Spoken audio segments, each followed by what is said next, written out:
Bam.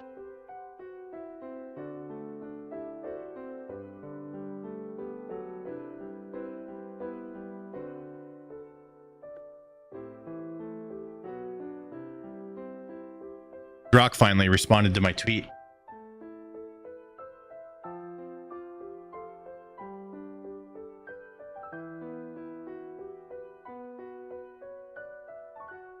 Dogecoin. Oh, the Doge Pie. Yeah, of course. Hold up, we're live. Just let everyone roll in. We're playing some tunage. Oh, sorry. Yeah, it's all good. There we go. We're starting to stream, but yes. Redolin, hello. I see you in the chat.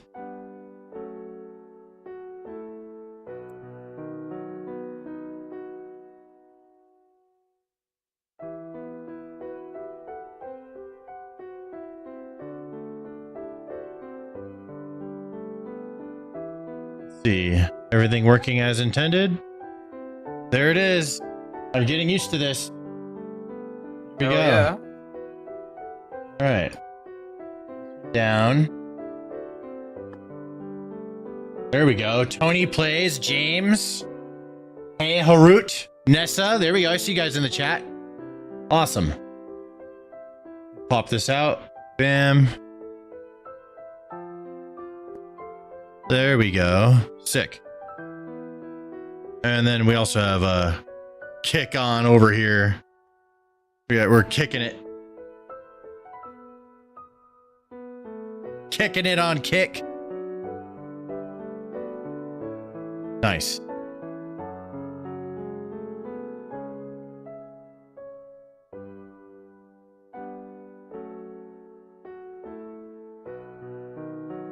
There we go. Landon, what's up, man? All right, I'm gonna grab something to drink. I will be right back while we're just chilling, so just give me a moment.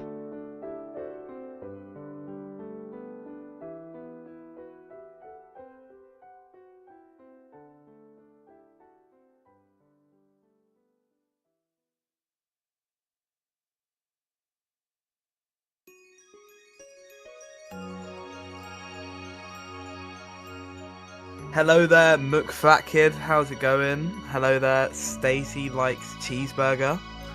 How's your day today? Let's hear it. What's going on? Hello, Ferris Draws. How's it going? I'm the editor. Smiley face. I guess it's going well. I'm glad to hear it.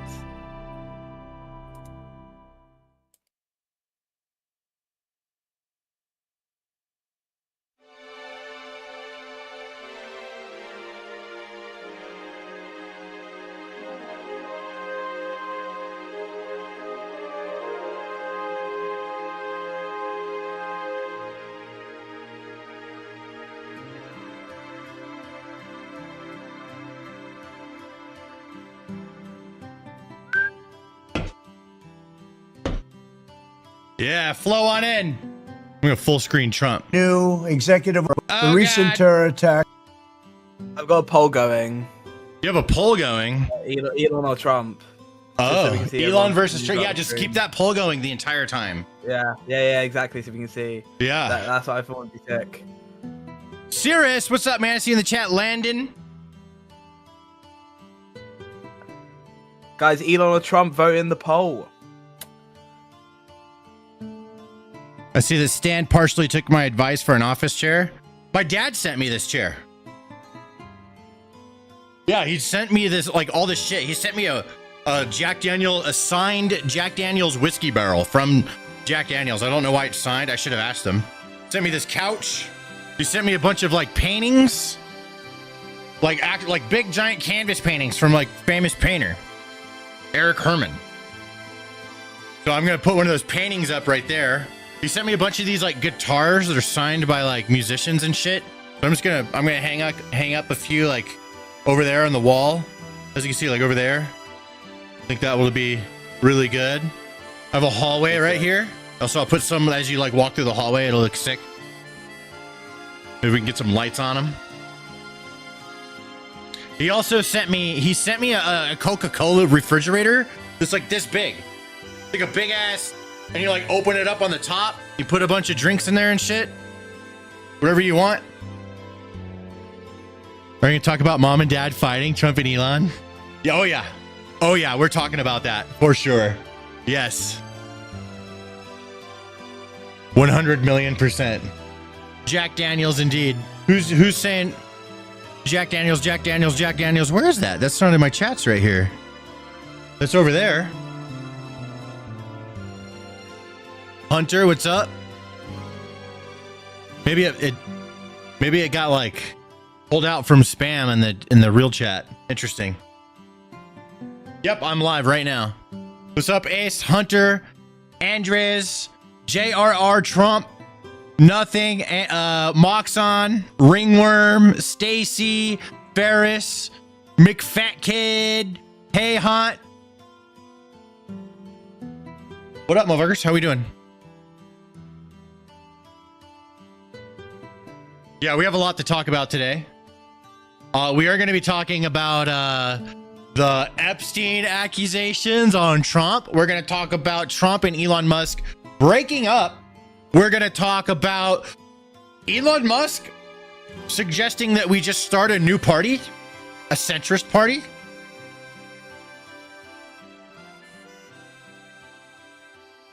I mean, I could get behind that. And so much more. Good show put together for you guys today. Trump's executive orders that he signed today. It's finally back to going live. The content president. Mom and dad are fighting. Viking Cat, I see you in the chat. They were so good. I know, dude, right? That was the best team up of all time. And then, but I always had a feeling that Trump was gonna get tired of his girl Elon. You know, like I don't know. Trump, you know, like he had his fun and now he's done. You know, that's what I've always thought, man. Yeah. He's had his use. He's got what he got what he needed. He got some extra votes. Yep. He won Pennsylvania. I think he won Pennsylvania because of Elon. I think that's why he won Pennsylvania. The ballot that Elon did, definitely, and everything else. Just personally believe that. Everybody that subscribes to my YouTube channels gets a free Nintendo Switch. Oh, yep. Short time only, and this is in game, guys. This is in game. No, this is real life. Nintendo's gonna give it to you. You know, it's real life. Everyone that subscribes right now, you're getting a free. Everyone gets a free Switch.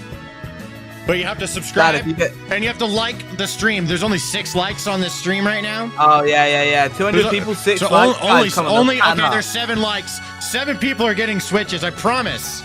I'm not lying. Oh my God, Stan! If you get sued, who's gonna pay me? What are you talking? No, I'm not, what do you mean you sued? It's not coming from Nintendo. Said they were gonna do it. Did they? Yeah. No, dude, Nintendo. They're giving out everyone free Switches. Switch 2s. It's not a scam. No, dude. Yeah, you got a like right now. Free Switches for everyone. 11 likes. 11. Bam, dude. I earned those 20. I just doubled.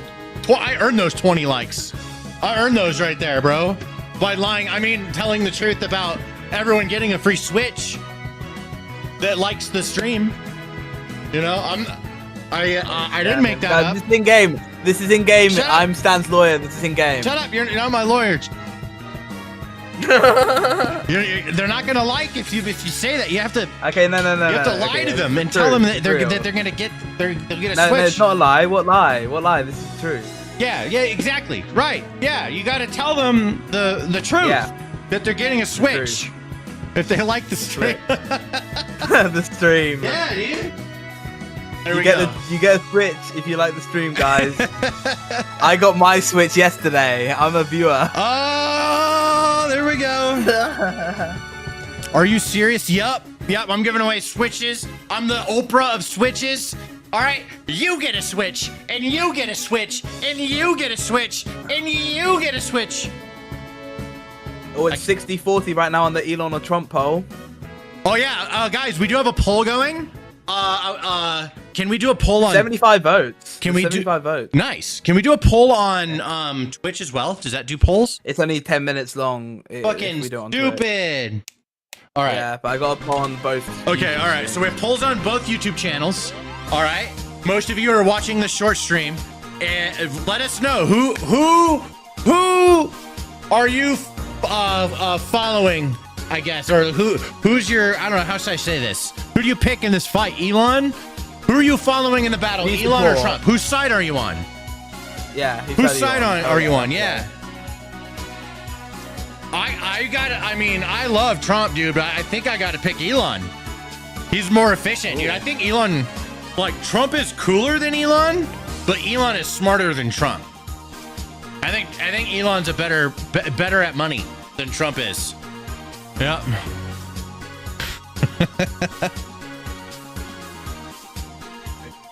Celestial Twitch, I see you in the Twitch chat. Parasolos, a lot of people saying Trump.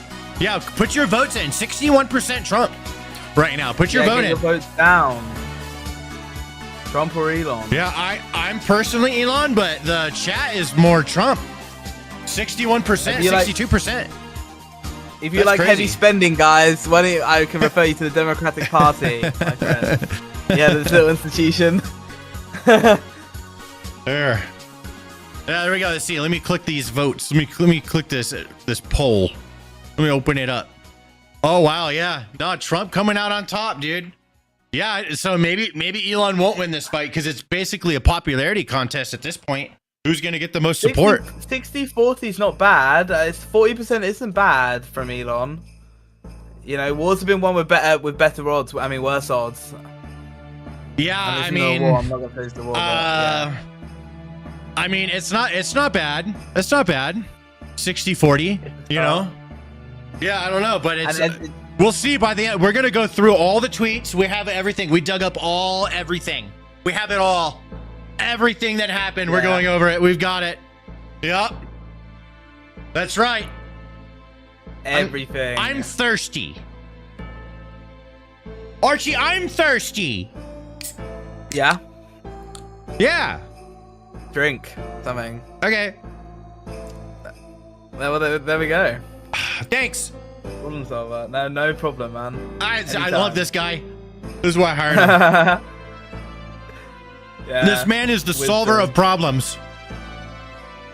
I'm confused about the whole thing. Like, why now? If what Elon tweeted about Epstein was true, why would he have let his kid around Trump? There's a lot of points people are making just like that on Twitter. We have a lot of that dug up. No, that's a good point. Yeah, okay, sure. Well, here, I mean, I could quick fire on that. Why? Because Elon didn't give a shit before, and now he's pissed off, so he's using it as a weapon. And that seems like the most likely flawed human reason why that would happen. He may be rich, but he ain't perfect. Okay? He's just as fucking stupid as the rest of us when it comes to things sometimes. All right? And I could see him being petty and be like, well, I mean, I'm ruling the world right now, so I don't give a fuck. But now that him and Trump are at odds, now it's his weapon. Doesn't that make sense as to why someone might do that? That's the way I see it. It seems kind of like a flawed, asshole, butthurt human thing to do. You know?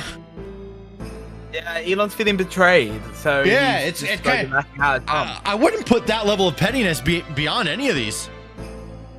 No, I think Celestial does have a point, and I think it's because he doesn't care. He doesn't care about that. Like maybe he was aware of it. He's like, okay, yeah, whatever. He hung out with Epstein. I don't give a fuck. I'm ruling the world with him right now. And he's like, yeah, he's not doing anything with my kid. He's the fucking president.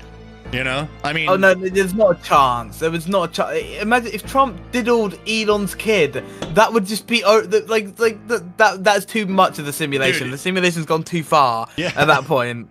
Oh god, those pictures are such good marketing though too. Like having the little X being like, yeah, hanging out with the president and shit, bro. Is like that drove the left nuts. It was fantastic marketing. Fantastic. What the fuck is going on with the chat is getting spammed by some shit. I think we're gonna get over 1,000 votes in the poll. Which chat? Yeah, on the shorts chat on my, if we look at the stream on Twitch, you can see this like crazy thing that's happening, but it's not happening in the actual chat. It's just like the bot. Yeah. I don't have the Twitch chat up. It's like spamming some bullshit. Weird. Yeah. It's freaking out, man. I'm going to try ending the poll, sadly, and see if it stops that. But you know what? Hold on. Before I do that, I can fix it. Let me have a look if I can fix it. Hold on a second. Before I do that, before we do anything, hold on. I want to just refresh my alert thing. Yeah. And see if that fixes it. If that doesn't fix it, then we could try whatever you're gonna try. Hold on. Here's the chat. Properties. Let me just refresh the cache of it and see. I think maybe I fixed it. Nope, I did not. Nope, it's still spamming. Which bot is it? It's not a bot. Well, or I guess it is. It would be Streamlabs. It's just freaking out from the poll. I think the poll is causing the API to freak out. So I'm going to try ending the poll now. Yeah, go. And see if that stops the poll spam thing. Subscribe, motherfuckers. What's up? Bada boom. There we go. Okay. Looks like the poll was causing the chat to spam. And now it has now stopped since I ended the poll. So now we know that glitches out. We'll keep that in mind. All right, cool. I'm gonna go ahead and get started. Let's talk about the news. I'm ready to go. All right, I'm gonna start off a couple warm-up stories. We pause the tunage. There we go. And let's get started here. Stream marker. All right, first story. We've got executive order has been signed preventing travel to 12 countries. We cannot travel to Afghanistan, Burma, Chad, Congo, Eritrea. I've never heard of that country. Haiti, Iran, Libya, Eritrea. Okay, you Europeans, you know all your countries. Somalia, Sudan, Yemen, Equatorial Guinea, New Guinea. Yeah, let's see what Trump has to say about it. Here we go. Trump, the man's going to talk. Here we go. The recent terror attack in Boulder, Colorado, has underscored the extreme dangers posed to our country by the entry of foreign nationals who are not properly vetted, as well as those who come here as temporary visitors and overstay their visas. We don't want them. In the 21st century, we've seen one terror attack after another carried out by foreign visa overstayers from dangerous places all over the world. And thanks to Biden's open door policies, today there are millions and millions of these illegals who should not be in our country. In my first term, my powerful travel restrictions were one of our most successful policies, and they were a key part of preventing major foreign terror attacks on American soil. We will not let what happened in Europe happen to America. That's why on my first day back in office, I directed the Secretary of State to perform a security review of high-risk regions and make recommendations for where restrictions should be imposed.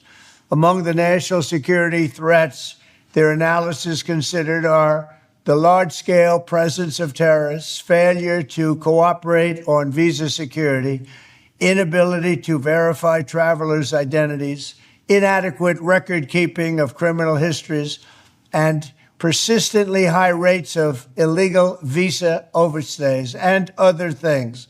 Very simply, we cannot have open migration from any country where we cannot safely and reliably vet and screen those who seek to enter the United States. How long is this going to last? That is why today I am signing a new executive order placing travel. Hey, dude, you gotta let me. We're in the middle of the video. Archie. Yeah. Yeah, we're in the middle of a video. They could hear you, so you just gotta keep in mind you're on mic with the stream.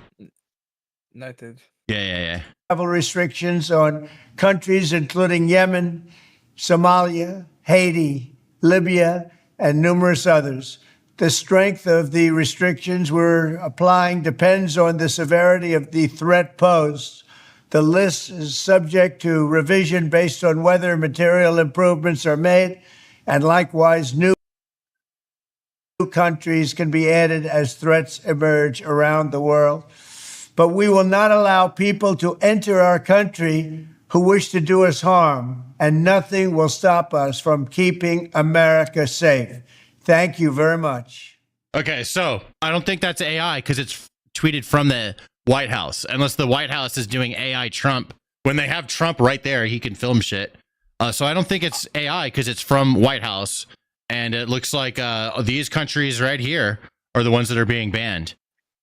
So just saying. So this is a real. What's up, Archie? I think it looks a little bit like they've enhanced his face, like they've added AI. You know how you can stay there on visas, some editing we software don't you want can 'em. edit their face using AI. I In think the that's been 21st done to his century, face, we've maybe, seen one terrorist. because there is definitely something off about it. I think everyone is just paranoid about everything not being real because how good AI is getting.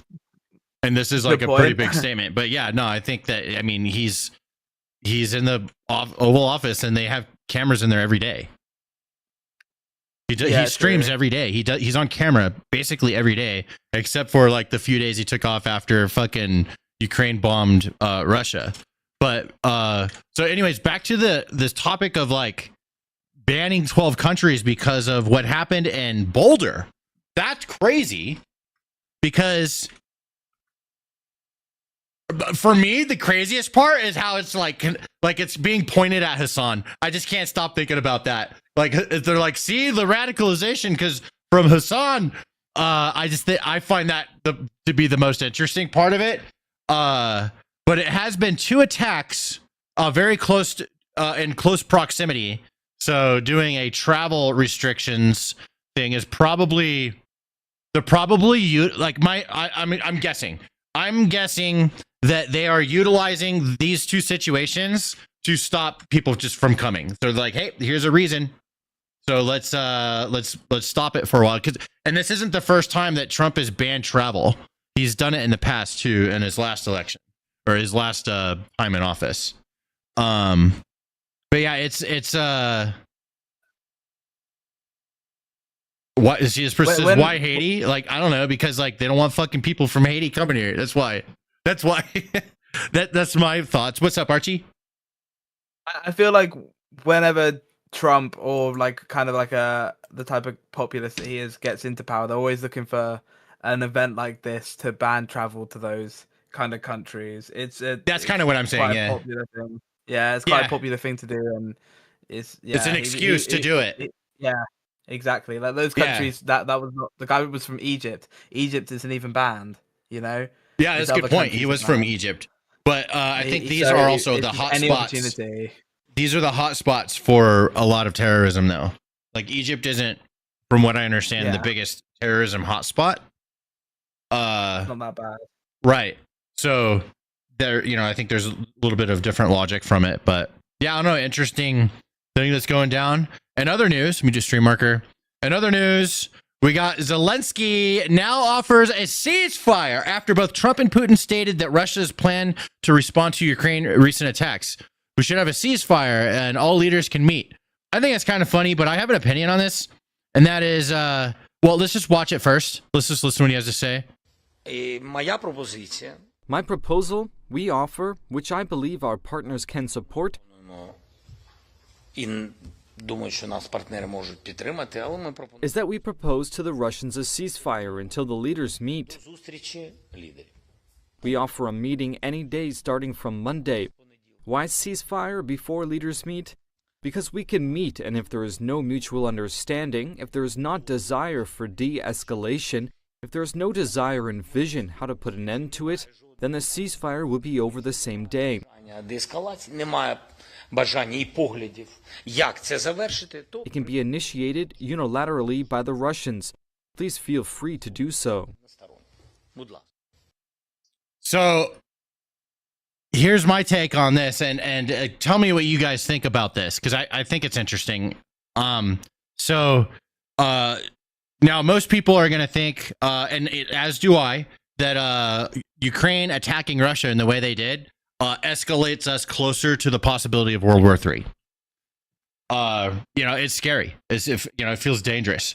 However, another thought came across my mind because I was just really trying to think about okay, what's their perspective, and I'm thinking that one way to maybe get negotiations to happen is to give them a reason to.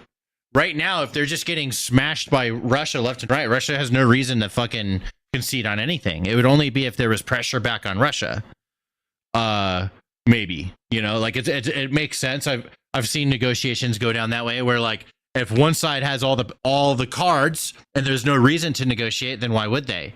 Right? You'd have to take some of their cards away or something. And so I can understand the concept from Zelensky's perspective. Maybe that's his perspective, I'm guessing. But that's what I was thinking. He's like, by doing this, maybe that gives you more negotiating power. I mean, I'm not really sure. It's war and geopolitics and stuff like that. So I don't claim to be an expert on a lot of this stuff. I'm just trying to piece it together like everyone else. So that was a thought that I had. I want to see what maybe you guys thought about that. I would say. Oh, hold on. I just want to read some chat. Sorry, Archie. Yeah, give me a second here. Yeah, that goes for it. He's a psychopath that wants war. I don't think he wants war. I think he hates the war. I'm not like a Zelensky stan or anything. I'm just kind of staying out of it on like sides and just observing these two different, like imagine like we're like aliens in space and we're just watching them go at it and you don't really have a side. You're just kind of like trying to understand it. That's what I'm trying to do. So I'm just looking at it from Zelensky's perspective, perhaps putting pressure on Russia with their own attacks and like it's not just like the financial cost on Russia with a lot of their loss in equipment, but it's also all the press that was around it. Like it really shows weakness from Russia, which is very costly for them.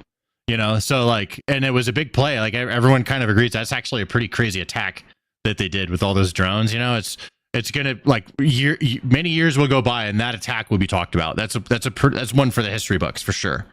And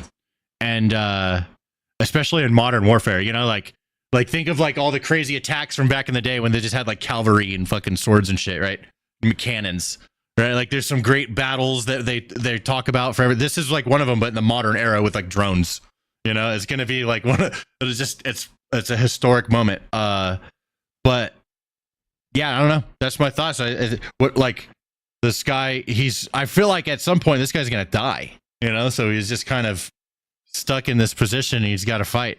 Not gonna lie, I assume after this upcoming POW swap that we'll need another presentation of Oreshnik. I'm not sure what that is, but thanks for the $10 super chat. The crazy, what is it? What's the name? The crazy. It's not letting me click it. Thanks for the $10 super chat, homie. The crazy something. Sam, what was your MOS? I was in 0811. They want to end each other. Go for it. Not our problem. Well, it's our problem if they start fucking using nukes and shit. You know what I'm saying? That's not good.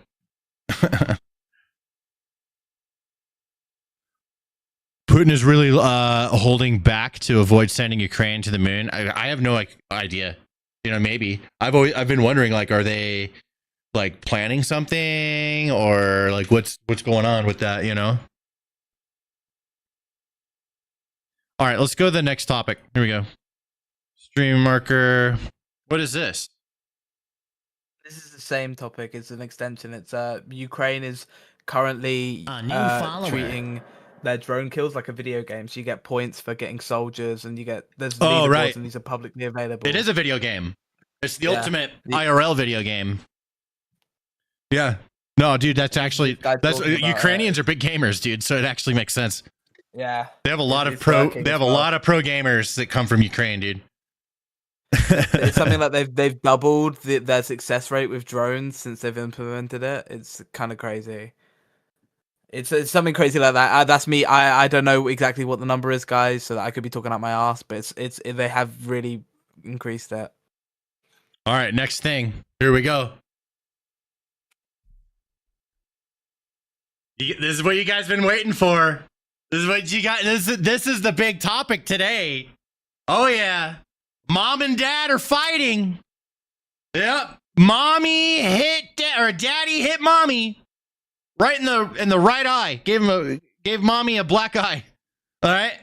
Yep, mommy and daddy are fighting. Elon Musk and Trump is over. Like there's the things that are being said today. There's no coming back from this. It's over. I can't believe it. It's crazy. The greatest team up of all time. And I've always kind of expected that there would be an end at some point. I didn't think it would be like this. I didn't think that it would be this soon. But here we are. Mommy and daddy be fighting. I love saying it like that. It makes me be less sad about it, to be honest. This is depressing. You know, I like Trump and Elon is such a good team up, man, and losing that, it finally happened. It's what our the opposing. I'm a righty, you guys know I lean more righty, but the opposing side, that's what they really needed, and I commend them for trying so hard to get them to split apart, because that it's a big blow. It's a big blow to our side. So like I always saw that as a pretty strategic, like, hey, if they can't win in any other way, if they split up Trump and Elon, that would be a big W for the left. So good job, left. Good play. Well played. You did play a part in it. I think the constant pounding on it contributed to it. Well played. And it stings. Sucks. Now we have to take sides. Right? Like chat, you can tell me, whose side are you on? Elon or Trump? Whose side? You got to pick a side. No polls. It glitches out the chat. We're glitching out the chat today. But yeah, Elon, whose side are you on? They've split up. You going with mommy or daddy? I'm a big Elon fan, man. I love Trump, and it's really hard for me to pick because I would like either way is greatness. But I feel like Elon is more loyal to humanity. As much as I love Trump, Trump is loyal to America, which is great, and so is Elon. I don't know if you have to pick a side. Who are you going with?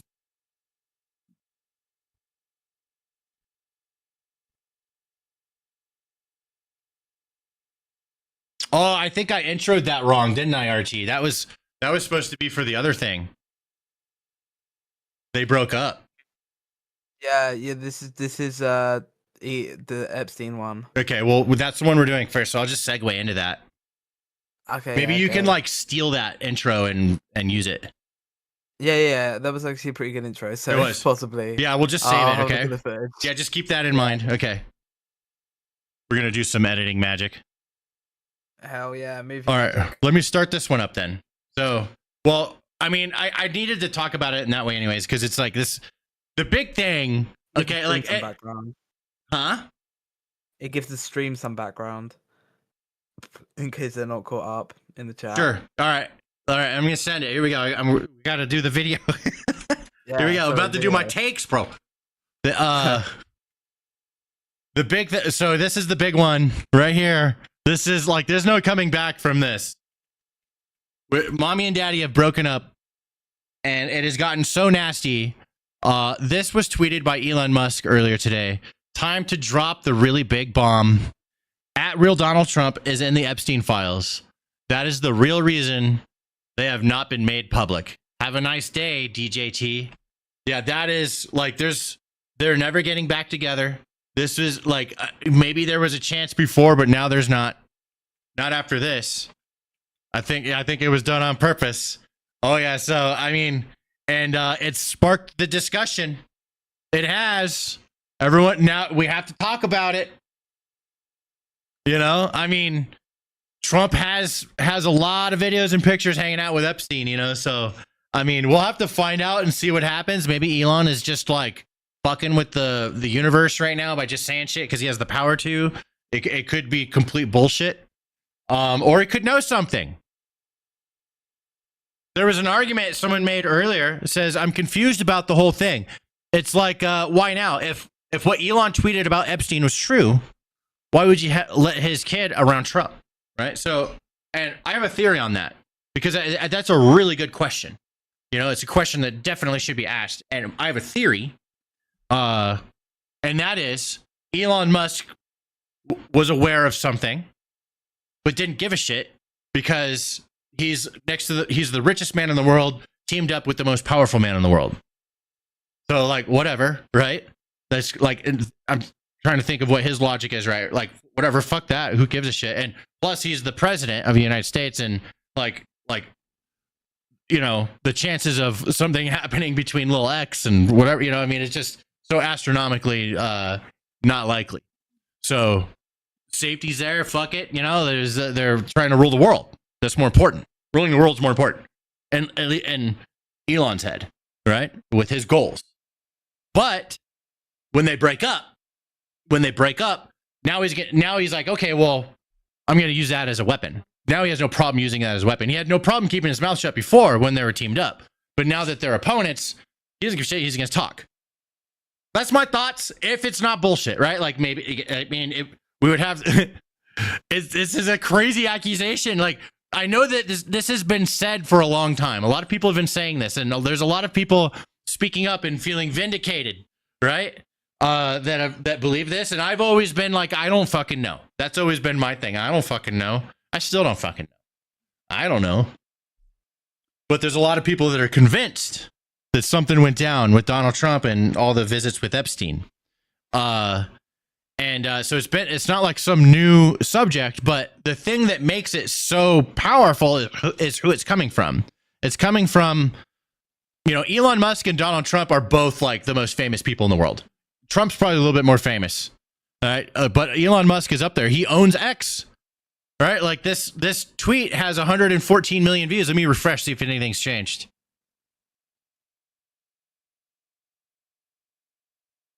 121 million views on this tweet, and like 5 hours, 6 hours? That's wild. That is absolutely wild. So this is, and Elon Musk has been going off. We're going to show you some things. He's been going off. Absolutely. And he even tweeted, he said, mark this post for the future. The truth will come out. 23 million views on this. That's crazy, dude. What?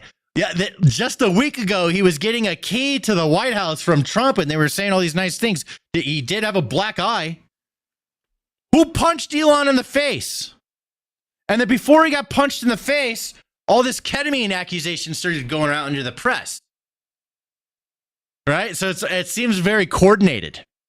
I don't know. Weird things are going down. I always believe that, even when you have Trump, there's going to be shady fucking things that go on behind the scenes with politics. Things we'll never know about, and it'll never end. It doesn't matter who's there. Whoever comes after Trump, same shit. Everyone before Trump, same shit, dude. Seriously. So there's weird things. What is going on? What is going on? Elon Musk retweeted this tweet. Says the relationship between Trump and Epstein is well established. Trump flew on Epstein's plane at least 7 times, though it's not clear he ever went to the island. Here's what Trump said about Epstein in 2002 New York Magazine profile. Epstein likes to tell people he's a loner, a man who's never touched alcohol or drugs, and one whose nightlife is far from energetic. And yet, if you talk to Donald Trump, a different Epstein emerges. I've known Jeff for 15 years. Terrific guy. Trump booms from his speakerphone. He's a lot of fun to be with. I don't know. This is the way Donald Trump talks about anyone that he likes. So, I don't see this as a big anything. But Elon Musk is retweeting it, highlighting it. 23.8 million views. So, that's what Trump does. He's done it with Elon. He'll say Elon's the greatest. He's such a smart man. Those things he does with his rockets. I was like, whoa, who does that? And it was like Elon is like, wow, I didn't even know he could do that. Yeah, smart guy with his little Teslers. It's like he'll say all the nicest things about you if you're on his side. But if you're not on his side, then he's going to talk shit. That's the way he's always done things. So, this dialect here just sounds like, yeah, Jeffrey Epstein. I don't know. That's not enough for me. But Elon retweeted it. Elon also retweeted this piece. Now, this one's a little bit more interesting. This is from 1992. It is footage of Donald Trump with Jeffrey Epstein. Of a Mar-a-Lago party shows Trump giving Epstein his personal attention. Hell yeah, dude. The Surrounded footage, by bitches. shot in Let's November go. of 1992, before Trump opened the resort as a club, shows the future president surrounded by cheerleaders for the Buffalo Bills and Miami Dolphins. Cheerleaders, capturing too? Trump's fun-loving bachelor lifestyle. Why? Surrounded by fucking hot blonde cheerleaders? Bro, what a pimp. for an appearance on Faith Daniels' NBC talk show. We're going to get great ratings on your show. Trump is surrounded by women as music blares in the Surrounded background. by women. That's After awesome. a while, Trump goes to greet 3 new guests. Holy shit, Among that guy's them, tall. the financier Jeffrey Epstein. Come on in. Go inside. More than a decade before his guilty plea on state prostitution Epstein charges. looks so creepy. Later in the footage, Trump is seen talking to Epstein and another man Epstein as looks so women are menacing. dancing in front of them. Trump alternates between dancing and pointing out women to Epstein and the other man and telling Epstein about the cameras. Though exactly what they say is difficult to understand as they discuss the women and their appearances. Hell yeah. Trump gestures to one and appears to say to Bro, I Epstein, talk about women and "Look their at her appearances back all the there. time." She's hot." And then Trump says something else my into wife, both do it Epstein's ear together. that makes him double over with laughter. But as the president said, Even girls do it. Even girls talk about other girls' appearance. It's normal. It's okay. Like, but making that such a big deal, you know? I mean, I don't know. I mean, what? So this is a reach. I mean, bro, it's 1992 and he's surrounded by blonde cheerleaders. Fuck yeah! Fuck yeah, bro! And Jeffrey Epstein. And Jeffrey And Epstein. Jeffrey Epstein. Yeah, but Ron I mean, cheerleaders but and Jeffrey cheerleaders, Epstein. fuck yeah, let's go, dude. Nothing wrong with that. Yeah, And Epstein. and Epstein. Yeah, and he Cheerleaders did, and he did they have. did Oh, it well. there's what's her fucking face right there. The cohort. Maxwell. Yeah. Maxwell Silverhammer. Yeah.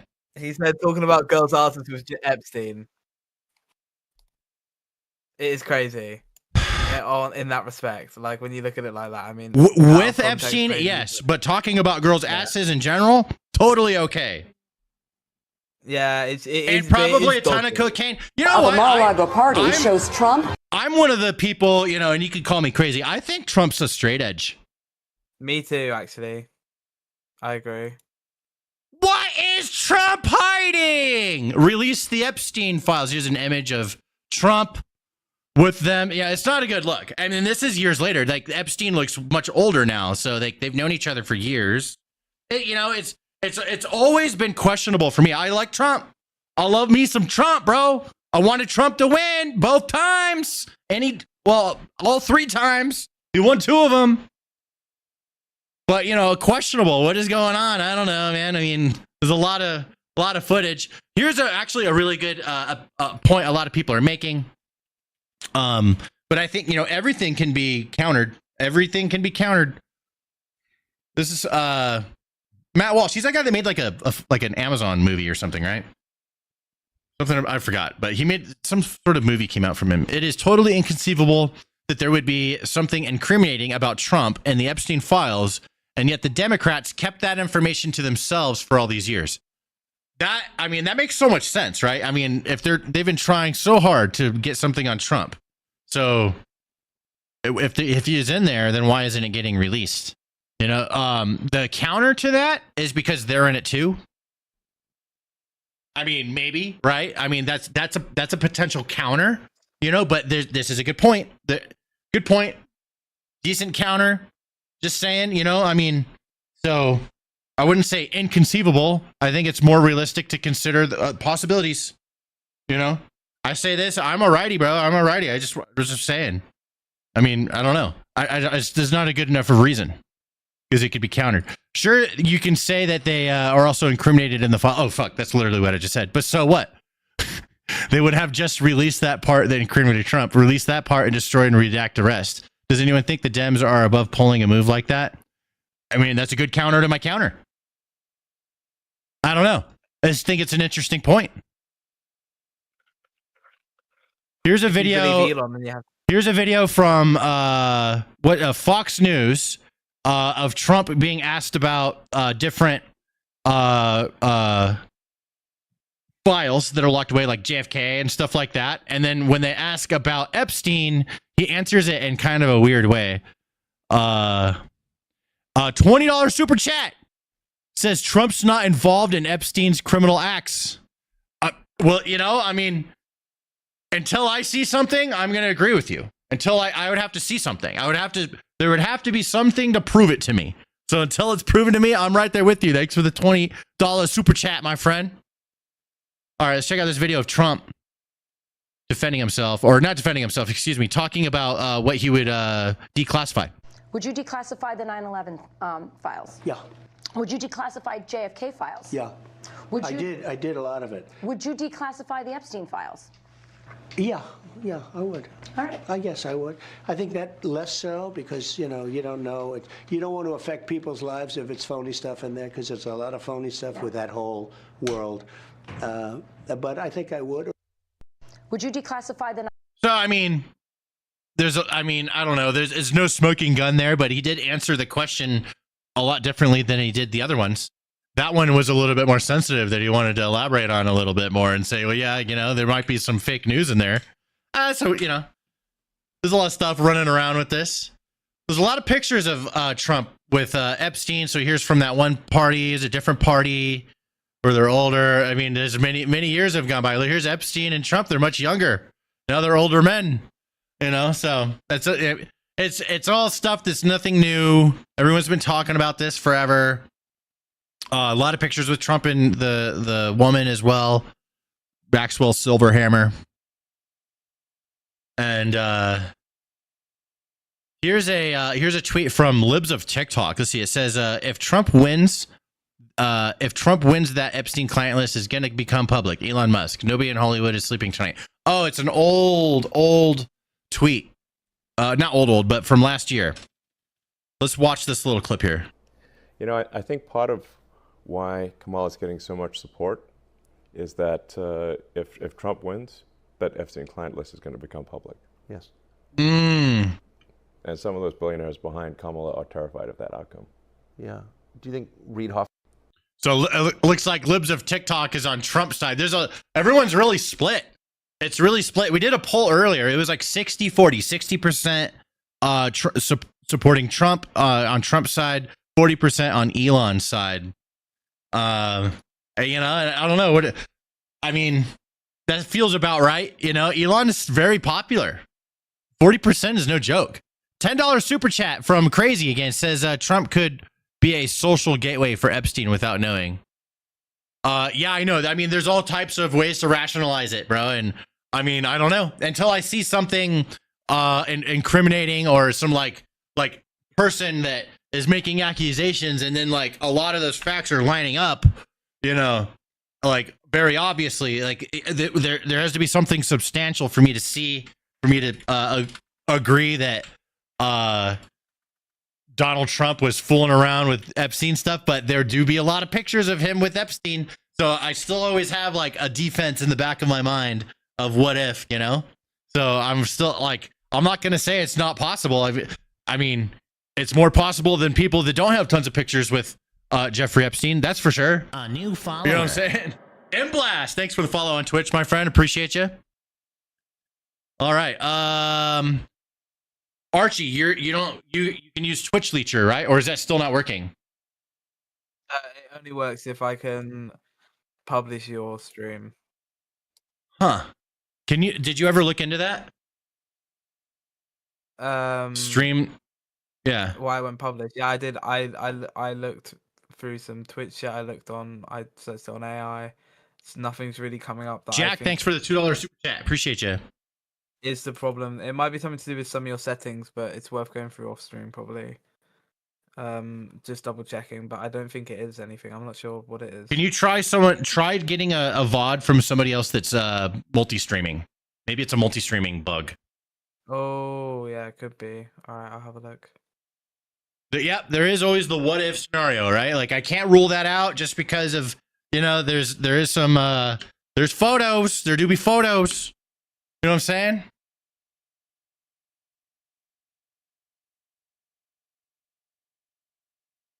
Okay, I'm doing a stream marker. I'm going to segue into this next one. I'll do a little bit of an intro, but you could just replace it with that old intro that I did. Yeah. Sorry for complicating that one. I kind of messed it up. Thanks for the follow on Twitch, Tony. Appreciate you, man.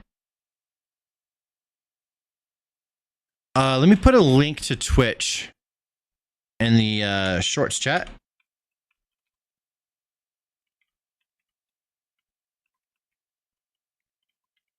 All right, there we go. Yeah, it won't let me unpublish the stream, so we'll just figure that out when you've gone through all these topics. Yeah. Okay, I can just okay, guys, on Twitch, hang tight. I'm gonna end the Twitch stream and then restart it. It's gonna take like probably 4 or 5 minutes. So if you still want to watch, you could watch on YouTube, but I'm gonna restart it because there's no way to download the VOD to get edited into a video right now without doing that. So that's why I have to end that real quick. So just bear with me, Twitch, and then I will be back here in a moment, okay? All right. So that is ended. Yeah,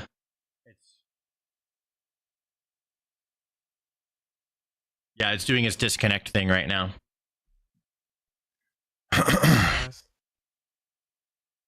And then I'll just turn on some music and hang tight before we get into the next subject. You gaming tonight? I'm having an issue with my gaming channel right now. So I'm holding off on streaming till it's resolved. I got like a copyright strike on there. It's bullshit. It's from Pokemon. She's being a bitch. I'm fighting it, and she's gonna have to remove it or sue me, one or the other.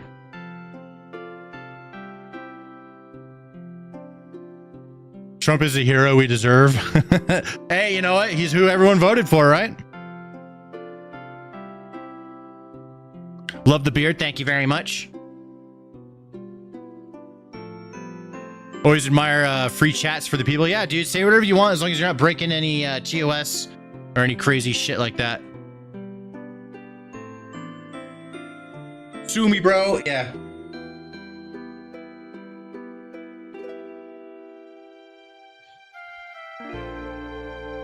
We're just taking a quick little like intermission break before I get into the next part of the stories. Trump was also live, so we're gonna watch that.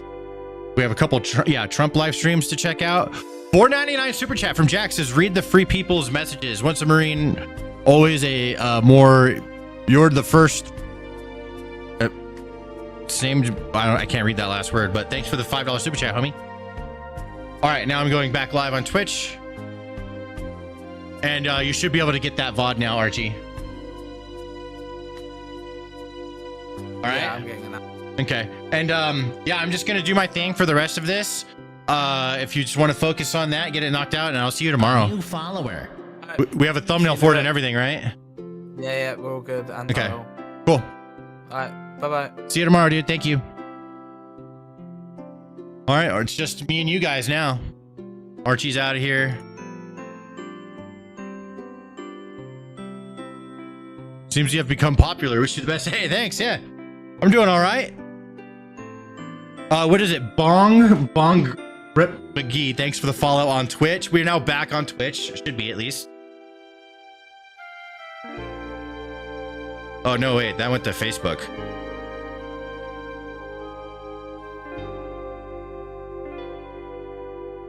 There we go. Okay, back to Twitch now. There we go. I started streaming to Facebook on accident.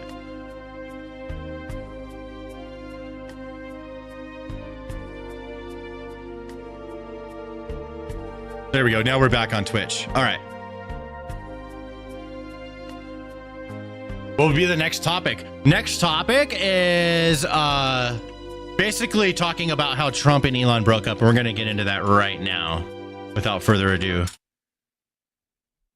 Mom and dad have broken up. I never thought it would happen.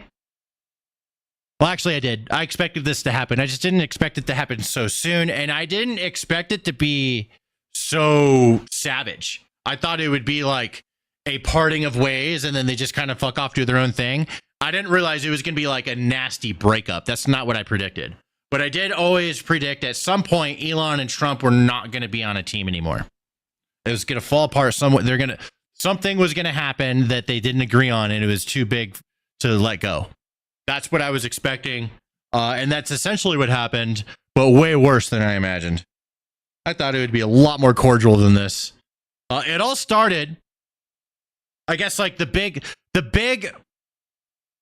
actual beginning of the breakup. That Elon's been in disagreement for quite a bit now about this new bill, the big beautiful bill. He's been outspoken against it, you know, and people have been asking about Trump and Elon, you know, if like whatever, and it's been cordial up until now. All right, Elon tweeted this. He said, "I'm sorry. but I just can't stand it anymore. This massive, outrageous, pork-filled congressional spending bill is a disgusting abomination. Shame on those who voted for it. You know you did wrong. You know it. He's pissed.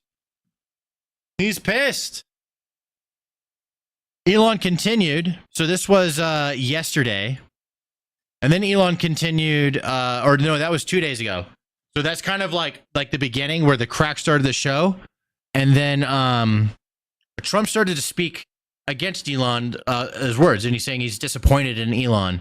And I think this is where Elon's feelings started to get kind of hurt. Let's check out what Trump had to say, and then we'll read what Elon's response was. But if they picked him, I would have won Pennsylvania. I won it by a lot. But I'm very disappointed because Elon knew the inner workings of this bill better than almost anybody sitting here, better than you people. He knew everything about it. He had no problem with it. All of a sudden he had a problem, and he only developed the problem when he found out that we're going to have to cut the EV mandate, because that's billions and billions of dollars, and it really is unfair. We want to have cars of all types. Electric, we want to have electric, but we want to have a gasoline, combustion. We want to have different. We want to have hybrids. We want to have all. We want to be able to sell everything. And when that was cut, and Congress wanted to cut it, he became a little bit different, and I can understand that. But he knew every aspect of this bill. He knew it better than almost anybody, and he never had a problem until right after he left. And if you saw the statements he made about me, which I'm sure you can get very easily, it's very fresh on tape. He said the most beautiful things about me, and he hasn't said bad about me personally, but I'm sure that'll be next. But I'm very disappointed in Elon. I've helped Elon a lot.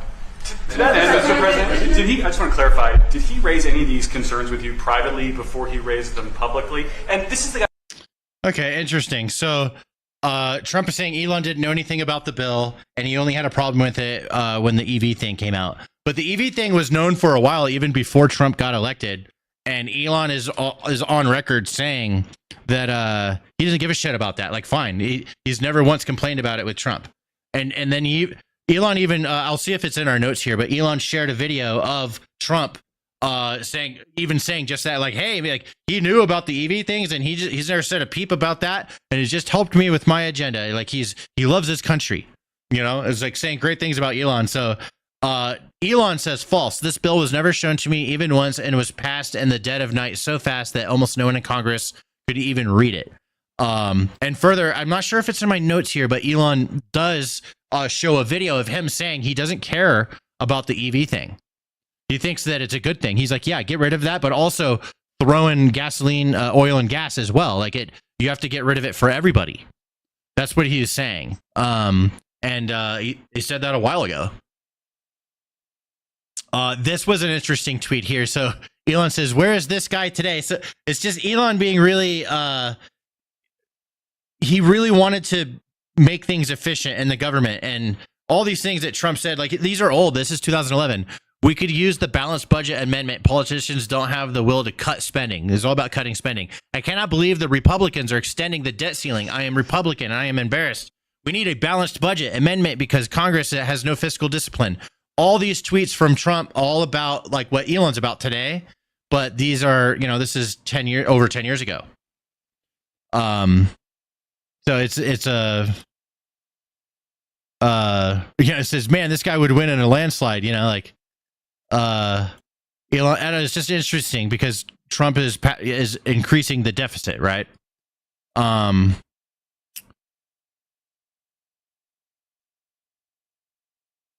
Let me skip this one. That's a duplicate. And of course, Kanye West is getting involved. He's trying to mediate of the fight between Elon Musk and President Trump. Bros, please no. We love you both so much. We're in a South Park episode. This is straight up South Park, bro. We're in South Park episode. That's wild. That's so funny. Now Trump starts to respond. So Trump's response was, Elon was, see, now the insults are, we know where this goes. We know where this leads.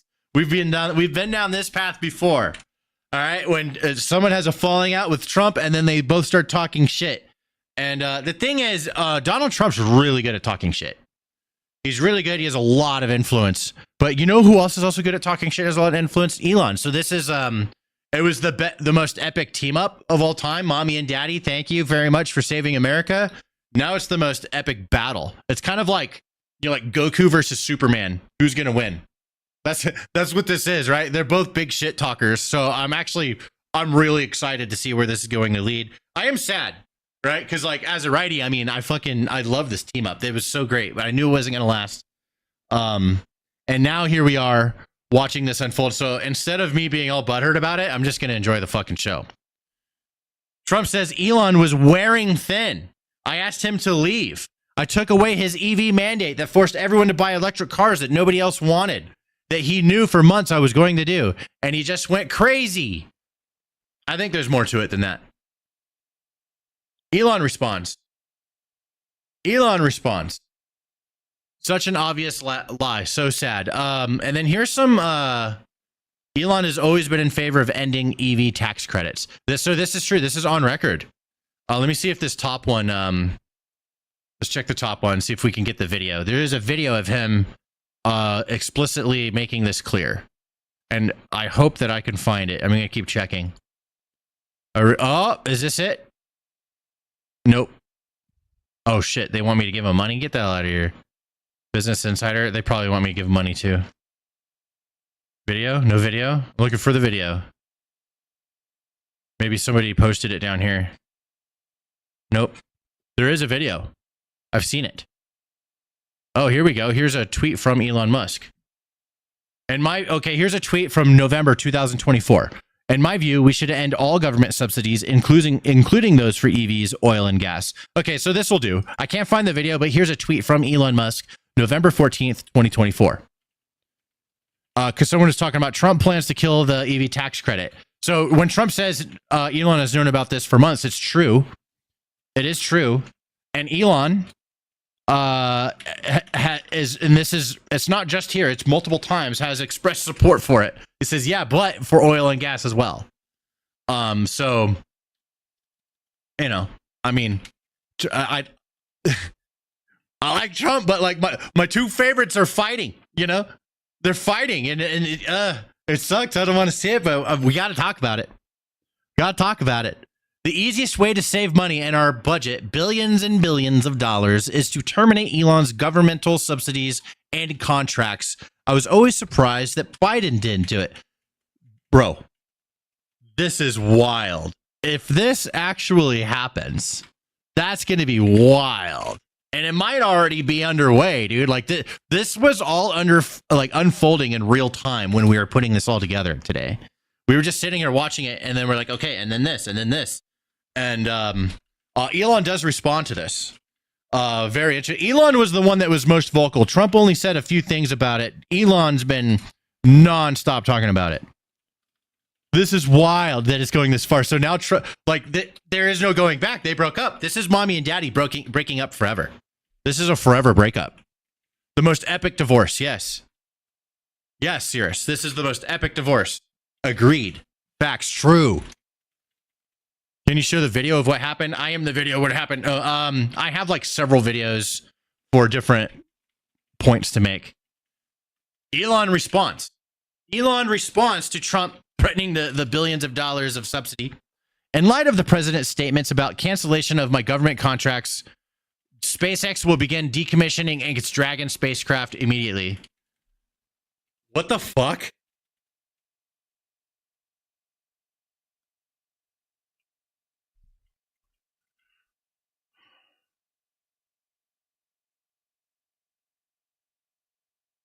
That's crazy.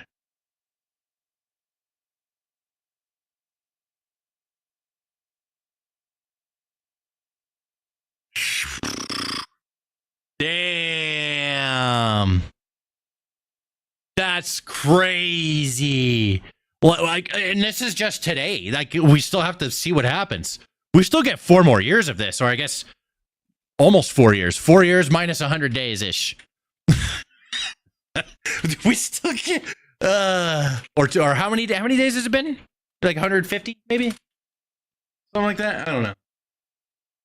We're halfway through 1 year. We still get 4 more years of this ish. We're still, I mean, I'm gonna have a whole lot to talk about with my streams for a minute. This is crazy development. What a brutal breakup. What a brutal divorce. What's up, Brother Ghosted? I see you in the Twitch chat. So then this is okay. After this, this is when Elon Musk then tweeted the most crazy. This got 115 million views. Let me refresh. This got 125 million views and counting. This is the most wild part of everything. Time to drop the really big bomb. At real Donald Trump is in the Epstein files. That is the real reason they have not been made public. Have a nice day, DJT. It's escalating. It is escalating. Things are escalating very badly right now for everybody. Oh, here, what does Lex have to say? That escalated quickly. Triple the security. Please be safe out there, brother. Your work, SpaceX, Tesla, XAI, Neuralink is important for the world. Yeah, I know. Bro, is Elon gonna get it assassinated? Mark this post for the future. The truth will come out. This stirred some shit. This is gonna be stirring shit for a long time. This doesn't just we're not going to sleep tonight and waking up and this shit ain't stirring still. It's gonna be stirring. All right, we got it going. We pulled the spoon out of this fucking river of shit in this little wooden bucket, and we're gonna go to sleep. We're gonna wake up, and it's gonna keep going. The shit is stirred. Straight up, dude.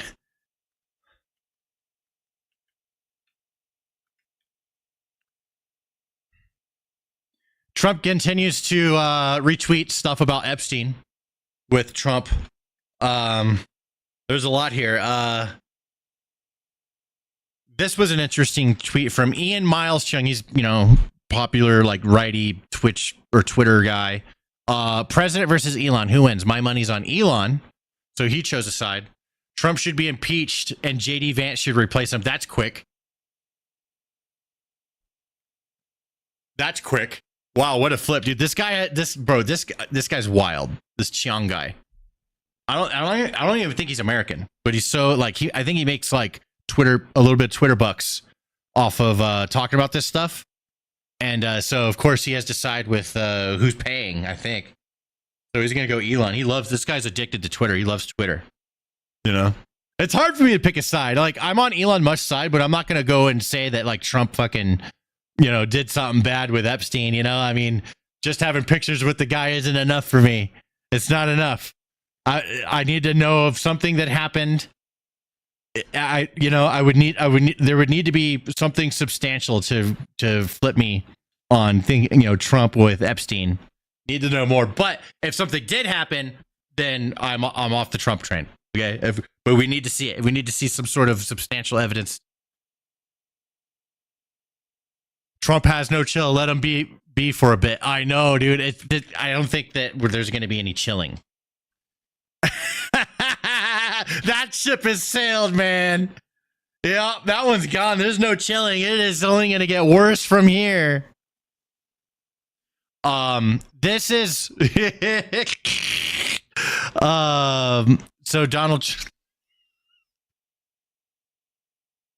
it's I just wanted to end it with a meme because I just saw this. It made me laugh. But yeah, no, here you go. You just enjoy it. Enjoy it. It's not real. Somebody made it. It's not true. It's just funny. Made me laugh. Yeah, things are over, baby. First time seeing you talking about this. Can I ask what your position is? Totally. No, I don't mind. I mean, on this one, it's like mommy and daddy are yelling at each other, and there's nothing I can do about it. Big fan of both Elon and Donald Trump. And I will continue to be a fan of both of them, even if they continue their falling out forever, which at this point, it looks like there's no going back. Ian Miles Chung is a psychopath of Adrian Dittman, Elon's alt account. Evil billionaire versus evil billionaire. Until the Enterprise is built, the warp drive is possible, but we may need Elon for this. Yep. I like Elon, but he's been caught lying before. They're both liars. Elon and I like them both, but they are also both massive liars. Yes. Elon's been caught lying before, and he admitted to lying. Remember when he said he was a top player in a game? Turned out, yeah, I know he lied about playing video games. I know you're talking about Soggy Waffle. Yeah, he lied about playing video games, and that's cringe as fuck. But Donald Trump lies. They both lies. They're both liars. All these politicians lie. There's no way you're gonna make it that high without being a liar. That's the way it is. You know. So it's banger tweet, but to be honest, it's fucking funny, dude. It makes me laugh. They broke up. No more mommy and daddy. That brings us to the next thing. So now this is where we are left off.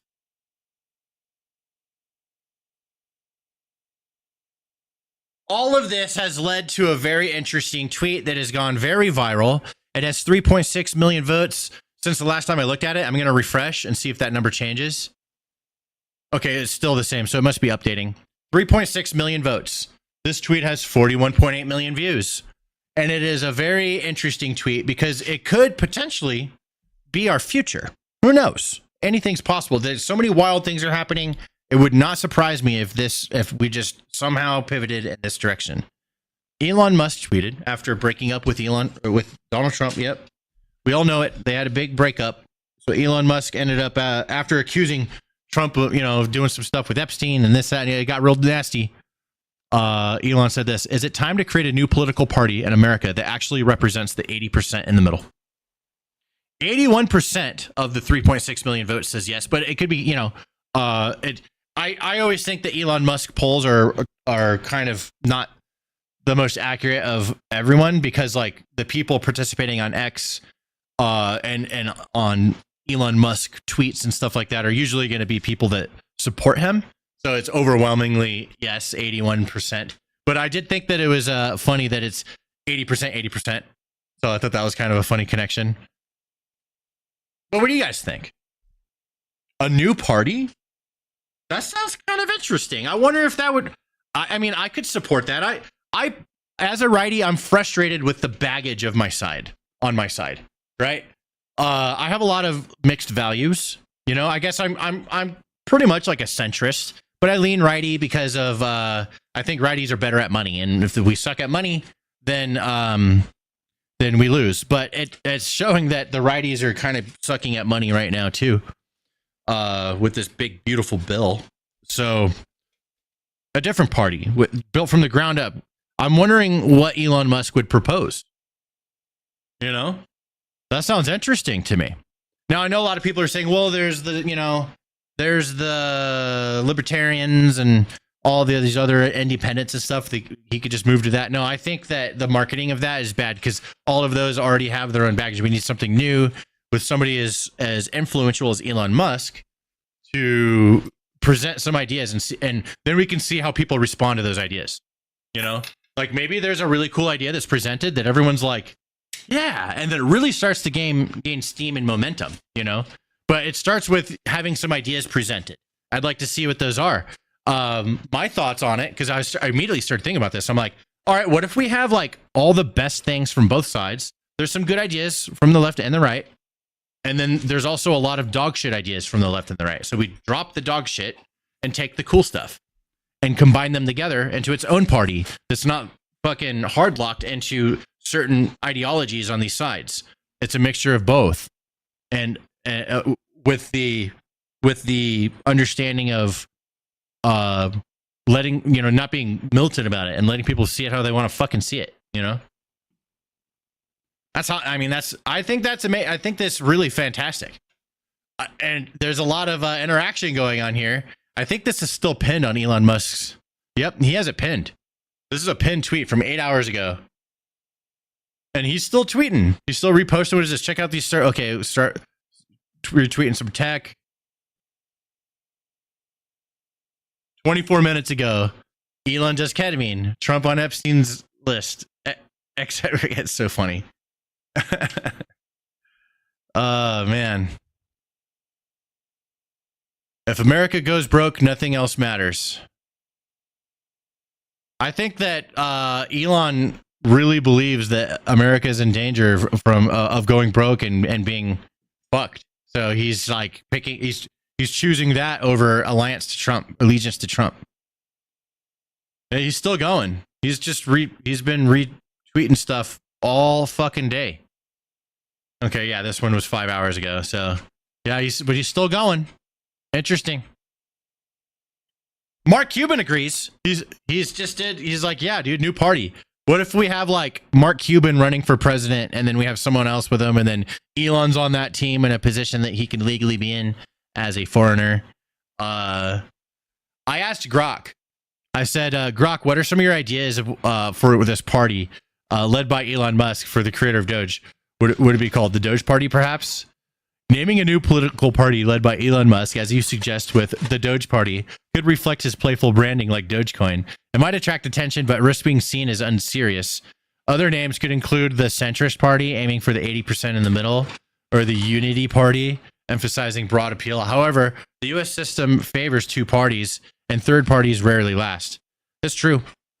It's an uphill battle, but it's something that I mean, a fresh start. You know, without all the baggage and stuff, like people sometimes just wiping things clean and starting over is a really good thing for stuff. You know, I think even politics sometimes it just gets to that point. So much history and baggage, and a fresh start is free. You know, less controversial political stances could also complicate a centrist image. No name guarantees success without addressing structural barriers like ballot access. What are my thoughts? I don't have fucking thoughts, Grok. Not for you. What do you mean? What are you asking me? What are my thoughts, Grok? I don't want to talk to you. What's Grok trying to make me talk to it back? What do you want? Why do you want to know? What do you guys think? What do you guys think about a new party created by Elon Musk? That would be interesting. I wonder if he's serious about it. When he said, hey, do you guys think I should buy Twitter? And then he just fucking did. So, I mean, Elon Musk, he might start a new party. He says wild shit on Twitter and then follows through with it. This is not good for our side. So I'm just going to watch everything crash and burn and enjoy the show and hope that at the end of the day, we still move forward as a nation and as a people. The thing that I'm always for is for everyone getting along and cooperating. This is totally the opposite of that, though. Very sad. Don't like it. Golden Dome, dude. I want some Golden Dome. That's a good place to end that video.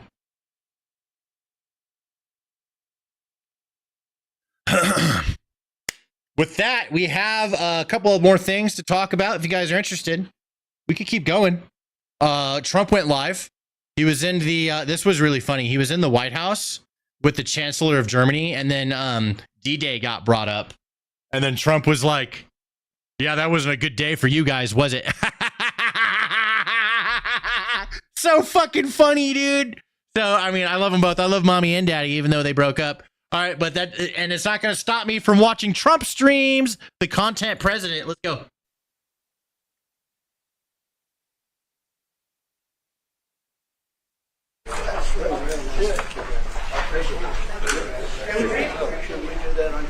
Absolutely. Sure. There they are. So to let you know, this is the birth certificate of Donald Trump's grandfather, born in 1869, close to Bad Dürkheim. Right? Oh, cool. Yeah. That's called and Sirius. His Christian name was Friedrich. Right. That's Sirius German. Sirius German. That's Sirius. Bad Dürkheim is Sirius German. But I want to thank you very much for, first of all, I want to thank you for that. That's my beautiful. pleasure. Thank you very much. Thank you again. Fantastic. We'll put it up in a place of honor. Yeah. Maybe we can, let's see, to put it up there someplace. It's an honor to have you. As you know, the chancellor just won a great election, very, very strong election. Very respected man. I can tell you, we've been on the phone many times talking about some of the problems of the world outside of Germany. And it's very sad what's going on. We both feel that way. What's going on with Russia, Ukraine, and other things we talk about, but Russia, Ukraine in particular. I'd like to see it end, and maybe it'll end, but we get some news, there'll be some fighting something happened a couple of days ago, and now they do a return, and here it goes. It's not good. He's unhappy about it. I'm unhappy about it. But I think eventually we're going to be successful in stopping the bloodshed. It's pure bloodshed. He's not giving up. Young soldiers a week are being killed. You know that those numbers. Yeah, we know the numbers. They're staggering. They're staggering numbers. But Chancellor, I just want to congratulate you, and I want to welcome you to the Oval Office. Thank you. It's an Oval Office that's in very good shape. We like fixing things up and having them tippy-top like they have in Germany. They do that in Germany very much, and we do it here. We're having a very good run. I also had a great election, great win, won everything. Won the popular vote, all 7 swing states. But he has to brag. He loves to brag. To do that. And we have a great mandate from the people, and part of our mandate is we're going to have a great relationship with your country. No, I didn't pre-order that Switch. We just got it at Best Buy, bro. They just had one. Absolutely. So, thank you, first of all, Mr. President, for your kind invitation to come. But we didn't just like get lucky though. Like my wife actually went out to. I was like, hey, can you try and go? And she went to Target, and they had like one left, but then someone got it just before her, and it was the bundle. And then there was she went to another Target, didn't have any. There was another Target, but it was really far, that had one that would probably get sold. So then she did one last ditch effort, went to Best Buy. They had one, but it wasn't the bundle. So we had to buy that and Mario Kart World separately. So I didn't get the discount for the bundle, but whatever. Yeah, so we had to fight for that, dude. By the way, Random Man on Twitch, I see you, bro. Come to Washington, D.C. I was in this building first time ever in 1982. I told you, when former President Ronald Reagan was in office. So I'm very happy to be here again and to offer our close cooperation with the United States of America. We are having so much in common, our history. We owe the Americans a lot. We will never forget about that. And so with your German provenance, I think this is a very good basis for close cooperation between America and Germany. So again, thank you. Thank you for the hospitality, and thank you for having your guest house for a night. This is a great place. Great place. Many thanks for that. I really enjoyed it. Thank you. It's a wonderful place. Is it always gold in there, or is that a Trump thing? It's a nice place to stay. Yeah. Thank you very much for saying that. Would you have any questions, please? Mr. President, on your new travel ban, why now? All right, we got to talk about the Switch game. So the cart doesn't even, the game's not even on the cart. You put the card in, it's just a key. Yeah, I know.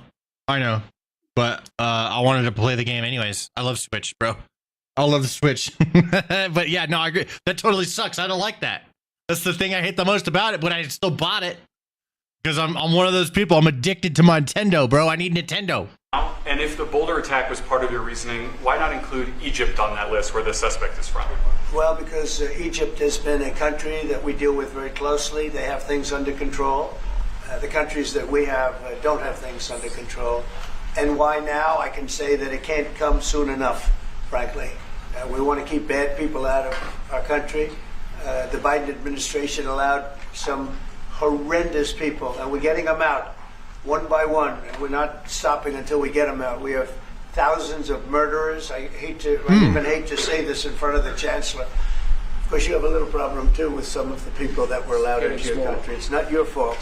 It's not your fault. It shouldn't have happened. I told her it shouldn't have happened what she did, but you have your own difficulty with that, and we do, and we're moving them out, and we're moving them out very strongly.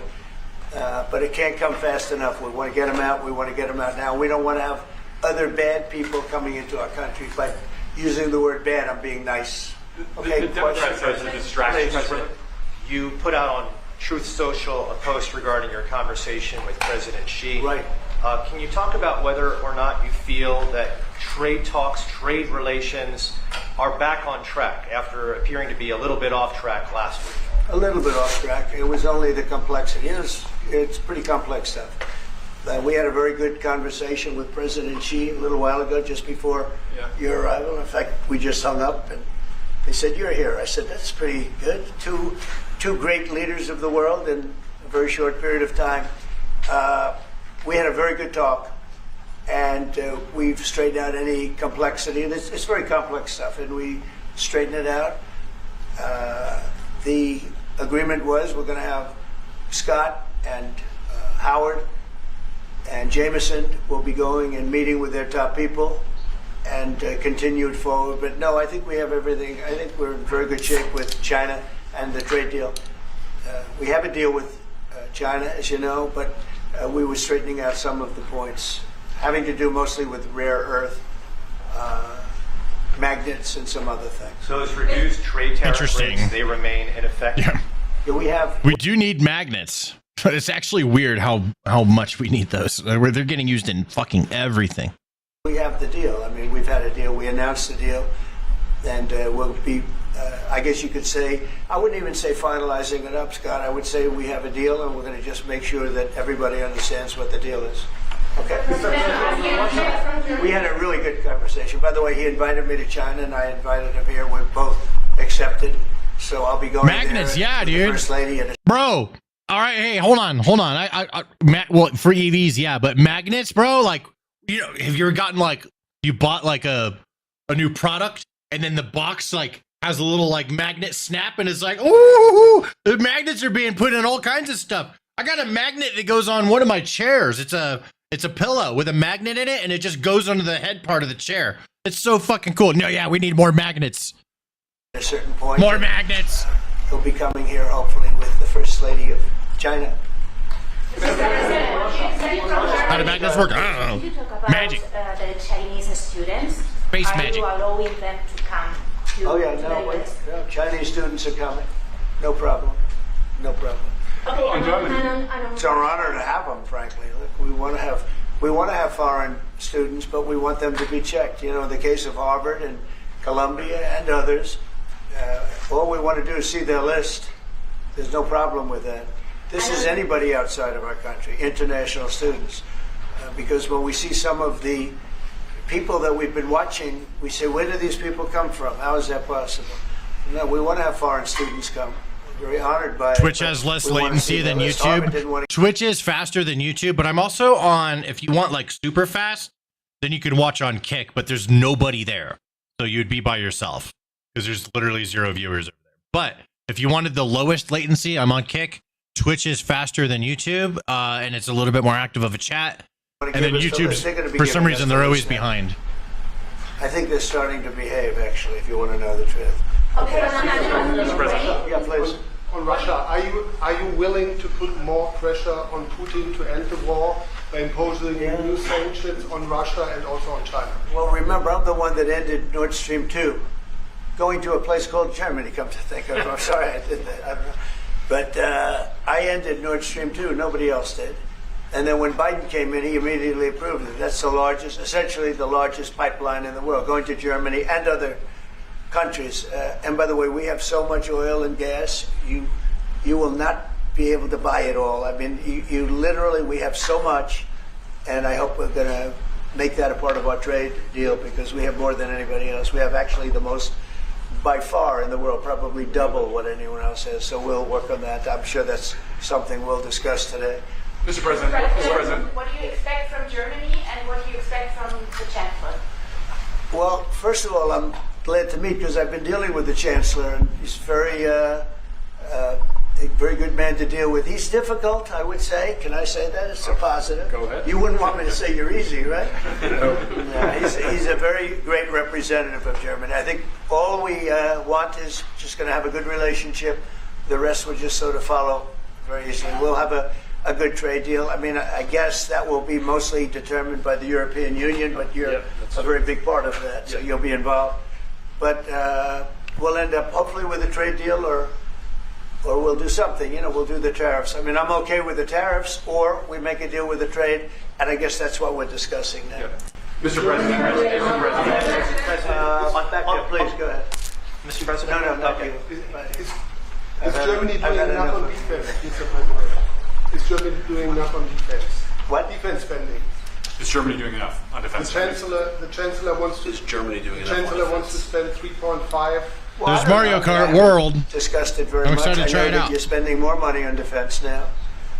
and quite a bit more money. And that's a I might positive stream gaming on the thing. Stan Price channel if I feel like doing General gaming. MacArthur would have said it's positive. Because he wouldn't like it, but I sort of my think gaming it's channel good. has a strike You on it. understand what I mean by that? He made a statement: never let Germany rearm. And I say, Mario Kart I World, always yeah. think about that when he says, "Sir, we're spending more money on defense." I say, "Oh, is that a good thing or a bad thing?" I think it's a good thing.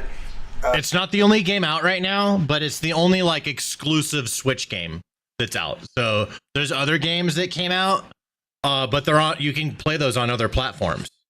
So they've like already been out. There is one that is exclusive to Switch other than this, but it was a 3DS game, and I'm sure it's going to get ported at one point. So I didn't get that one.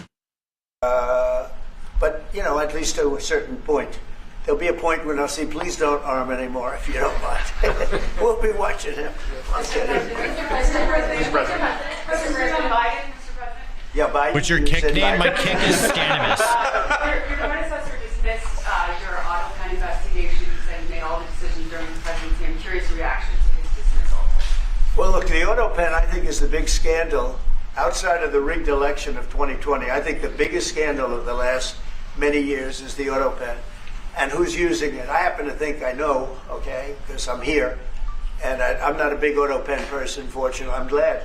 I'm very glad. It's an easy way out. But it's a very bad thing, very dangerous. You know, I sign important documents. Usually when they put documents in front of you, they're important.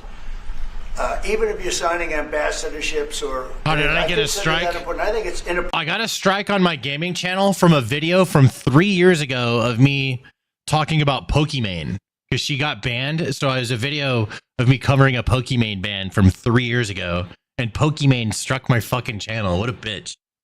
Appropriate. You have somebody that's devoting 4 years of their life or more to being an ambassador. I think I countered it. I could check it real quick. I'm actually curious. Let me check to see if anything has changed with this. Because I'm waiting for YouTube to forward my claim. So I said, "Fuck no, sue me." It's being reviewed by YouTube, so I'm still waiting for it to get forwarded, which is wild. You really deserve, that person deserves to get a real signature. Yeah, I'm going to fight it, 100%. Signature. And I can tell AutoPen easily. I didn't do anything wrong. All I just is criticize like two her. little pinholes from pulling the paper, right? You always see the pinholes. It's real easy to tell about AutoPen. I think it's very disrespectful to people when they get an AutoPen signature. Outside, AutoPen to me are used when thousands of letters come in from young people all over the country and you want to get them back. And, you know, people use AutoPens for that, to send a little signature at the bottom of a letter where you have thousands of them. We get thousands of letters a week, and it's not possible to, you know, do. I'd like to do it myself, but you can't do it. To me, that's where AutoPens start and stop. But I'm sure that he didn't know many of the things. Look, he was never for open borders. He was never for transgender for everybody. He was never for men playing in women's sports. I mean, he changed. I mean, all of these things that changed so radically. I don't think he had any idea that what was, frankly, I said it during the debate and I say it now, he didn't have much of an idea what was going on. Mr. President, he should be. I mean, essentially, whoever used the AutoPen was Trump fucking hates Biden. It's crazy. the president. Opinion on Trump? I like Trump. I'm glad he's the president and not fucking Kamala. That would have been a disaster. And that is wrong. It's illegal. Stan, when you get a chance, can you please tell me your gaming channel again? I'm Papa Stanimus on YouTube. That's my gaming channel. Stan Price is my politics one, and then Stanimus is one where I do like memes and stuff. It's so bad, and it's so disrespectful to our country. Mr. President, I'm gonna get sued for a video from 3 years ago. Yeah, right. It'd be such a waste of money. May I ask a question to answer in German for the German audience? How has your first encounter been? The answer is yes. We'll talk about that. But if they'd like to have them there, you know, we have a lot of them, about 45,000. It's a lot of troops. It's a city, when you think of it. That's good economic development. They're highly paid troops, and they spend a lot of money in Germany. But the relationship with Germany is very important. Yeah, we'll be doing that. No problem. May I say a few words in German? Yes, please. So, danke für die Frage. Wir sind hier im Weißen Haus und ich bedanke mich beim Präsidenten für den sehr freundlichen Empfang im Oval Office, in diesem weltweit bekannten Raum. Ich freue mich sehr, hier zu sein und wir bereiten eine Vertiefung unserer Zusammenarbeit vor. Ich freue mich sehr darüber. Mr. President, Mr. President, You speak English because you speak such good English. Is it as good as your German, would you say? Now, do you it's feel not more my comfortable? mother tongue. No, it's not my mother tongue, but I try to understand almost everything and to speak as good as I can. Very good. You know, His English is great. It's an achievement, actually. Seems like a smart dude. Mr. President, can I follow up on the iPad? Thank you, Mr. President. The criticism that I've seen, and I'm sure you've seen, regarding Elon Musk and your big, beautiful bill. What's your reaction to that? Do you think it in any way hurts passage in the Senate, which is, of course, what is you're seeking? Well, look, you know, I've always liked Elon, and it's always very surprised. Here it is. You saw the words he had for me, the words of, and he hasn't said anything about me that's bad. I'd rather have him criticize me than the bill, because the bill is incredible. It's the biggest cut in the history of our country. We've never cut. It's about 1.6 trillion in cuts. It's the biggest tax cut.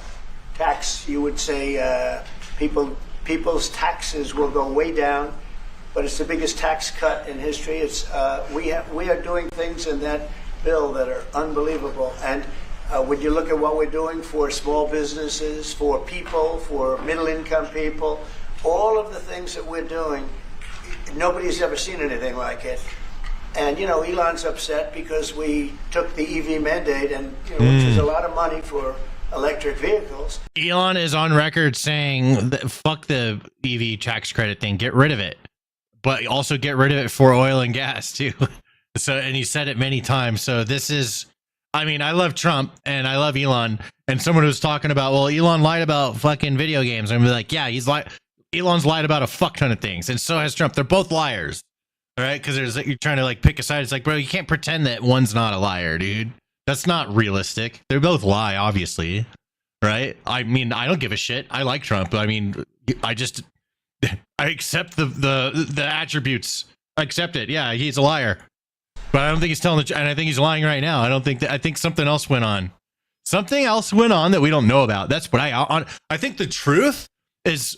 Elon Musk has a fucking black eye. For some fucking reason. That dude has a black eye right now. I just saw it. He was in the Oval Office like 3 days ago. He had a fucking black eye. I live streamed that shit. And then this happened. Like, that's such, I mean, something else went on, bro. Seriously. What they're talking about is all bullshit. And something went on behind the scenes that we'll probably never know about. Hopefully we do. And, you know, they're having a hard time, the electric vehicles. And they want us to pay billions of dollars in subsidy.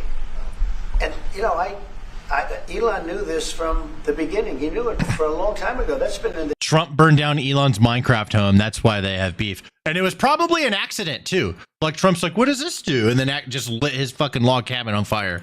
That's been, I would say, JD, that hasn't changed. That's been right from the beginning. Mr. Secretary, that hasn't changed at all, right from the beginning. But I know that disturbed him.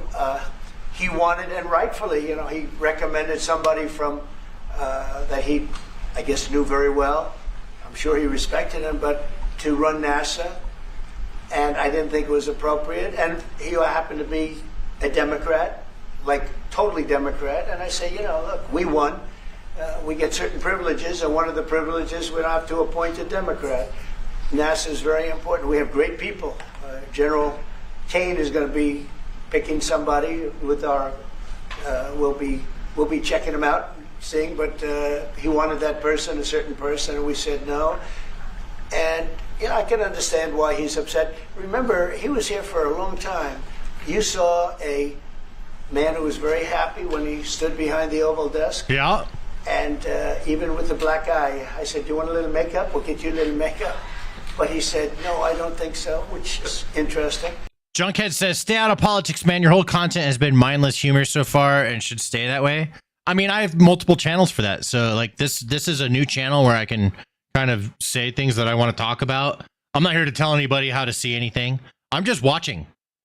I'm just watching. I'm an observer. I'm not some sort of person to like get political opinions from. I'll tell you what I think about stuff, but I'm just watching just like you guys are.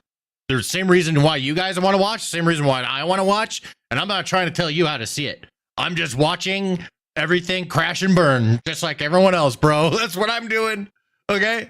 Yeah, I keep politics off of that other channel. That's what this one's for. So this is a separate channel that I built up talking about a lot of this stuff. And I just kind of laugh at it. I'd say, this shit's crazy, guys. What the fuck's going on? And then everyone shares their own wildly different opinions about it in the chat. There's all kinds of political opinions in this chat.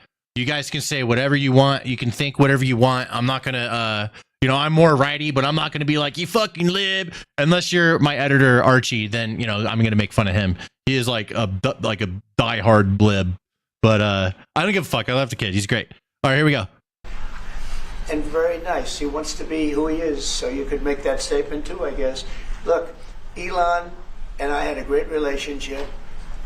I don't know if we will anymore. I was surprised because that you were ship here. sailed. Everybody in this room practically was here as we had a wonderful send-off. He said wonderful things about me. You couldn't have nicer. Said the best thing. He sure did. He's worn the hat. Trump was right about everything.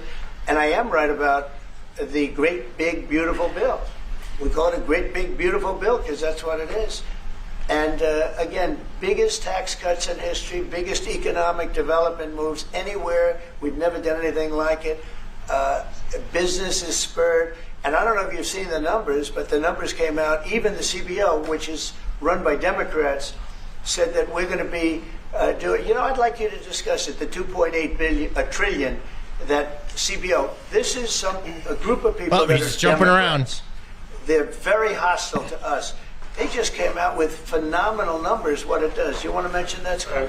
Yes, sir. So what we've seen is we keep hearing from the CBO that there's going to be a large deficit from the bill, which we disagree with, but using the CBO scoring, they came out and scored the tariff revenue. We think it'll be the minimum of 2.8 trillion over the 10-year window, which actually puts the bill in surplus if you include the tariff revenue, which they won't do. It gives you a tremendous surplus, but we're not allowed to use that. For some reason, they say scoring. Nobody knows what scoring means. Maybe a couple of people, but nobody. Somebody sits in the background. They say, well, we're not going to allow that. They're not allowing other things that we have that are tremendously profitable for our country. But he wanted off the Elon subject. I think maybe you're right, but he also just does wander a lot. Ninja, I see you in the Twitch chat. Serious, I'm not sure if I'm gaming tonight or not. We'll see. I think I might just do the politics because something's up with my gaming channel. I do want to stream playing my Switch, but I also haven't set that shit up yet. So I might have to wait until tomorrow, and maybe I'll take tonight and make sure all the tech is working. NBC, they came out with numbers, and the people on the show, very good people, I've watched them for a long time, they couldn't believe the numbers, how good they are. The numbers were incredible, and that was personal income and also very low inflation. We have very low inflation. We're down to 2% now, and maybe even lower than that. And when I took it over, it was a mess. Remember, we had the worst inflation probably in the history of our country. They say 48 years, but let's say I think it's worse than that. So we had the worst inflation in the history of our country under the Biden administration. Now we're down to a beautiful number, 2%. You'd actually like to keep it there. Better than zero is 2%. It's going down maybe to 1%, and 1% is like perfect. That's perfect. You don't want to have zero for certain reasons that nobody is very interested to listen to. But we have almost perfect inflation. Grocery prices are down. Everything. Remember eggs? Eggs. We weren't going to buy another egg for the next 20 years. They were so expensive, right? Remember? You guys all hit me about eggs. Eggs have come down 400%. How much did the Switch go for? Everybody has eggs now. They're having eggs for breakfast again. But if you look at gasoline, very important. I think always the most important because it's the energy is the biggest factor. That's what happened. He screwed up our energy policy, and everything went up. Because I think it's like, what, $400? But now energy is way down. Probably like $400 or something. $350, $400. At $1.98 a gallon for gasoline. So the costs have come way down. And one of the things I ran on was that. I ran on the border. We have the best border in the history of our country. 450. 450. Damn. That's expensive. Last week, 3 people came in. There's Two of tariff them for medical prices. reasons. We let them in because one of them had a heart attack. I think it was a nice thing to do, and one of them had something else. So we've never had. I had very good numbers for 4 years, but we really topped it. And I want to thank Christy and Tom Homan, they've done a fantastic job. But nobody mentions that anymore. Remember, a few months ago, the border was a total disaster. People were coming in by the hundreds I do have the first switch too. Thousands of people a day, a I'll week, ship it to you. a month. I mean, we had a month, 2 million people came. Bro, I'll be the Oprah of Switch 2s. Everyone that likes the stream gets a free Switch. Yeah, there we go. And everyone has to follow on Twitch and all the things. Yeah, here we go. Free Switches for everybody, bro. I'm gonna buy 1 billion of them. In 1 month, the border was being overrun, and a lot of bad people, criminals, murderers, drug dealers. We had some of the worst people in the world coming in from all over the world. It's totally closed. And you know what? People are coming into our country, but they're coming in legally. So we've done a great job. Elon knew that. Elon endorsed me very strongly. Back to Elon. Back to Elon. He's somehow circled back to Elon. Campaign for me. I think I would have won. Susie would say I would have won Pennsylvania easily anyway, even if the governor ran, the real governor, not the governor from Minnesota, he's a sick puppy, that guy. That poor guy, I feel sorry for him. But they made a bad choice with him. But if you pick Shapiro or anybody else, you get a switch. Recently about you get a switch. You get a switch. Everybody gets switches. Which was terrible. But if they picked him, I would have won Pennsylvania. I won it by a lot. But I'm very disappointed because Elon knew the inner workings of this bill better than almost anybody sitting here, better than you people. He knew everything about it. He had no problem with it. All of a sudden he had a problem, and he only developed the problem when he found out that we're going to have to cut the EV mandate, because that's billions and billions of dollars, and it really is unfair. We want to have cars of all types. Electric, we want to have electric, but we want to have a gasoline, combustion. We want to have different. We want to have hybrids. We want to have we want to be able to sell everything. And when that was cut, and Congress wanted to cut it, he became a little bit different, and I can understand that. But Elon does drugs. He knew every aspect of this bill. He Bro, knew better you should than give me almost some. Anybody, and he never had a problem until right after he left. And I'll if you take saw what the he's taking. statements he made about me, which I'm sure The you billionaire can get shit? Fuck yeah, bro. on tape. He said the most beautiful things about me, and he hasn't said bad about me personally, but I'm sure that'll be next. But I'm very disappointed in Elon. I've helped Elon a lot.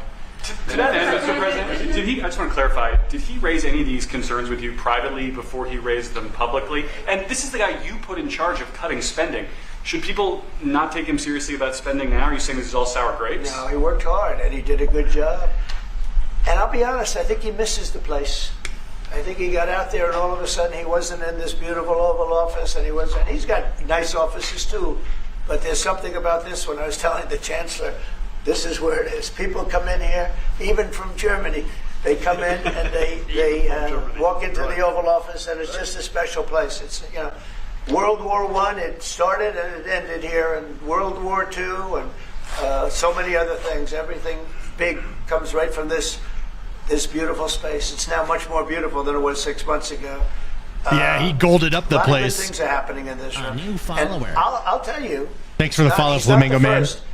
People leave my administration and they love us.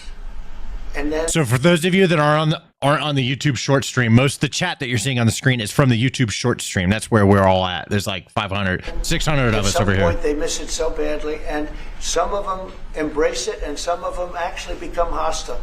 I don't know what it is. It's sort of Trump derangement syndrome, I guess they call it. But we have it with others too. They leave, and they wake up in the morning, and the glamour's gone. The whole world is different, and they become hostile. I don't know what it is. Someday you'll write a book about it. You'll let us know. Yeah. Mr. President, speaking of ending wars in this group, you were very critical of Vladimir Putin a couple of days ago. What kind of play does he play from your perspective? What are his Well, look, he got hit. He's been doing hitting, so I understand it. But he got hit hard. In the right eye. I don't think he's playing games. I think he... Oh, wait, no, he's talking about Putin. I've always said he wanted the whole thing. I thought he wanted the entire, everything having to do with Ukraine. That's something that would have never happened if I were president. The election was rigged. He always has to say it. But I got to be president now. He's always got to say it. And I think it's a much more important presidency, other than a couple of things like that. The war would have never would have never happened. The war with Ukraine, with Putin, would have never happened, ever, not even a chance. And it didn't happen for 4 years. And it wasn't thought of. I used to talk to him about Ukraine a lot. It was the apple of his eye, but he would have never done what he did. Spamming guy, I got it, don't worry. Him, but I think mistakes were made by I got it. Other people. The president should have never allowed that war. Biden should have never allowed that war. Sorry about that. I got the spammer. If you had the right guy in here, that war would have never happened. Israel would have never happened with Hamas. That would have never happened. The attack on Israel would have never happened because he always has to say it. They had no money. Every single time he talks to the press and he's doing these speeches, he always says it never would have happened. He always has to say it. It's so funny, dude. I love it. Yeah, I got the spammer. He's good. They had no money to give to Hamas or Hezbollah or anybody else. And all of that would have never happened. Inflation wouldn't have happened. It was caused mostly by energy. And the Biden administration messed up my great energy policy. We were down into the 190 a gallon. And it would have never support happened. Trump? Yeah, I wanted Trump to win over Kamala, that's for sure. And Hillary. And other things that they and Biden. I want him to win all 3 times. All those things would have never happened. But maybe most importantly, the war, Chancellor, with Russia would never have happened with Ukraine. It was something that would have, I dealt with Putin a lot. Who was a spammer? I don't know. I already forgot him. Zero. And a lot of people say, how do you know? For 4 years it didn't happen. There was never a chance of it happening. And he understood the consequences. Now, what's up, Great Windmill? I see you in the Twitch chat. It's a shame. And when you see all of those people, they came out with a report today that millions of people have died, much more than people thought. Am I in a red state? And no, I'm in Colorado. For a long time. The amount of death. But even though Colorado's a blue state, it's a pretty cool place. I like it here because everyone gets along here politically. So it's. I mean, I'm sure there's other places in America too that are similar, but we have a really good lefties and righties balance here. It's pretty chill. It's got to be the mountains or something. It makes us happy. War is far greater than the news has been reporting, or than, frankly, that either side has been reporting. It's a very sad thing. And I can tell you, just speaking for the Chancellor, because we speak about it, he feels the same way. He wants to see it ended. Would you like to say something? Absolutely. And I'm here, Mr. President, to talk with you later on how we could contribute to that goal. And we all are looking for measures and for instruments to bring this terrible war to an end. And may I remind you that this is just candy. June 6th tomorrow. This is it's Shire Leaf anniversary when the Americans once ended a war in Europe. And I think this is in your hand in specific, in ours. That was not a pleasant day for you? No, that was not a pleasant day. What the fuck? President, this was the liberation of my... That was... Trump is wild, dude. Did he... Did he really fucking just say that, dude? No way! He said that to the German chancellor, dude. Country from Nazi dictatorship. Oh, that is... And we know what we owe you, but this is the... This motherfucker is talking about D-Day, then Trump says to the German chancellor, that wasn't a very good day for you guys now, was it, bro? What? That's wild! I'm saying that no America chill. Is again in a very strong position to do something on this war and ending this war. So let's talk about what we can do jointly, and we are ready to do what we can. And you know that we gave support to Ukraine, and that we are looking for more pressure on Russia. The European Union did, and we should talk about that. We will talk about it, and it's good timing. The numbers for our country are through the roof. The economic numbers, because of the election and because of tariffs and other things, a lot of things. But we've had some of the best numbers we've ever had. They were reported yesterday, the day before, and even today. Country's doing really well. I think that one of the things you'd be most interested in is that 6 months ago we were having a hard time getting anybody to join our military. I mean, they just couldn't do it. The numbers were record low. We couldn't get people to join the military. It wasn't me. This was before I got there, the past administration. But 6 months ago, a year ago, the numbers I did lose weight, but then I gained it back. I'm such a fat fucking dumbass, dude. Police I did get a standing Couldn't get him desk. to join. Now, It's moving in the right direction. The highest number in the history of our country, we think, but very close, but the highest in the history of our country. And he stopped drinking whiskey. Joining the Army, Navy, Air Force, Marines, Coast Guard, police, and like do some forces push-ups or all over something. the What did country. you do for that? What was the Spirit. They love our country. You're going to do the same thing. Elon's Spirit. pulling a Mike Pence for real. What? That's so fucking funny. That's Jake. That's such a funny comment. I'm not necessarily sure if I agree or not. It's just funny. Or, maybe from Trump's perspective, you're like, it's just like Pence, bro. Yeah, it's a big breakup. Great spirit is back in our country, and it's very simple. And, it was only, Susie, 6 months ago, right, that you... Standing desk is a first step. Yeah, like literally, because you have to like step, right? got reports, you're the one that released them, that you couldn't get anybody to join the military, and now I need to do some of those cupcake curls, right? You get a little cupcake, and you just go like... You take a bite. They need to be heavy though, a heavy cupcake, So every time you pump one iron, you get a cupcake bite. You know what I'm saying? Stopped. Every service now is packed, and we have waiting lists of people trying to get in, as good as we've ever had in the history of our country. So that's an honor. That's a great honor. Mr. President, Mr. President, on the war. You've asked. You've had enough. Go ahead. Mr. President, what the fuck? Dude, Trump hates, bro. He loves bullying the press that's in there. He loves bullying them, and I love watching him bully them. to put more sanctions. Why do people who live in Greece hate waking up at dawn?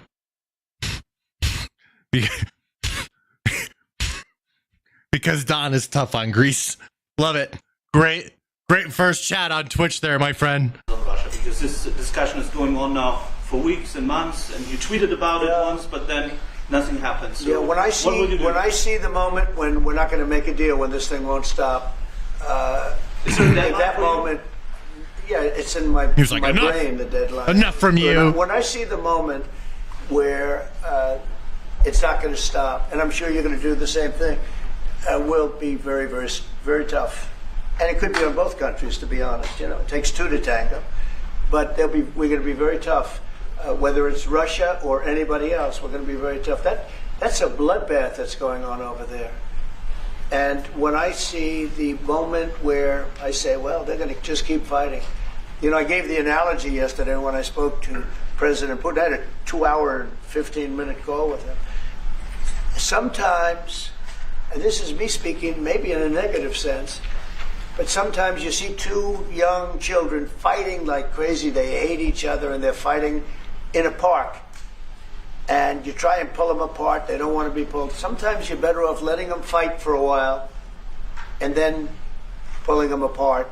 And I gave that analogy to Putin yesterday. I said, President, maybe you're going to have to keep fighting and suffering a lot, because both sides are suffering, before you pull them apart, before they're able to be pulled apart. But it's a pretty known analogy. You have two kids, they fight.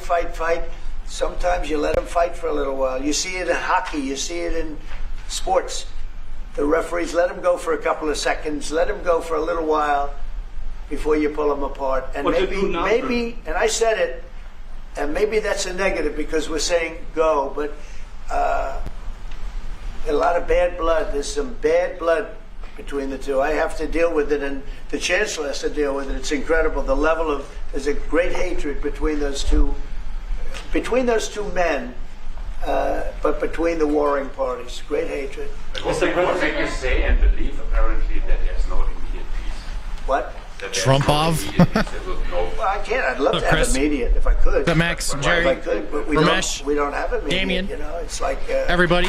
I'd love to. Pete have Morton, that. I've seen you hanging out. I'd like it to start right now. We would leave a room if we knew the war could end. We'd say, forget about these guys, forget about trade, right? Yeah. We'd say, let's go settle it. There's some additional fighting that's going to go on. He attacked, and they attacked pretty harshly. They went deep into Russia, and he actually told me. I mean, I made it very clear. He said we have no choice but to attack based on that, and it's probably not going to be pretty. I don't like it. I said, don't do it. You shouldn't do it. You should stop it. But again, there's a lot of hatred. And, you know, I'm very proud of the fact that with India and Pakistan, I was able to stop that. And those are nuclear powers. And that was getting close to being out of hand. And I spoke to some very talented people on both sides, very good people on both sides.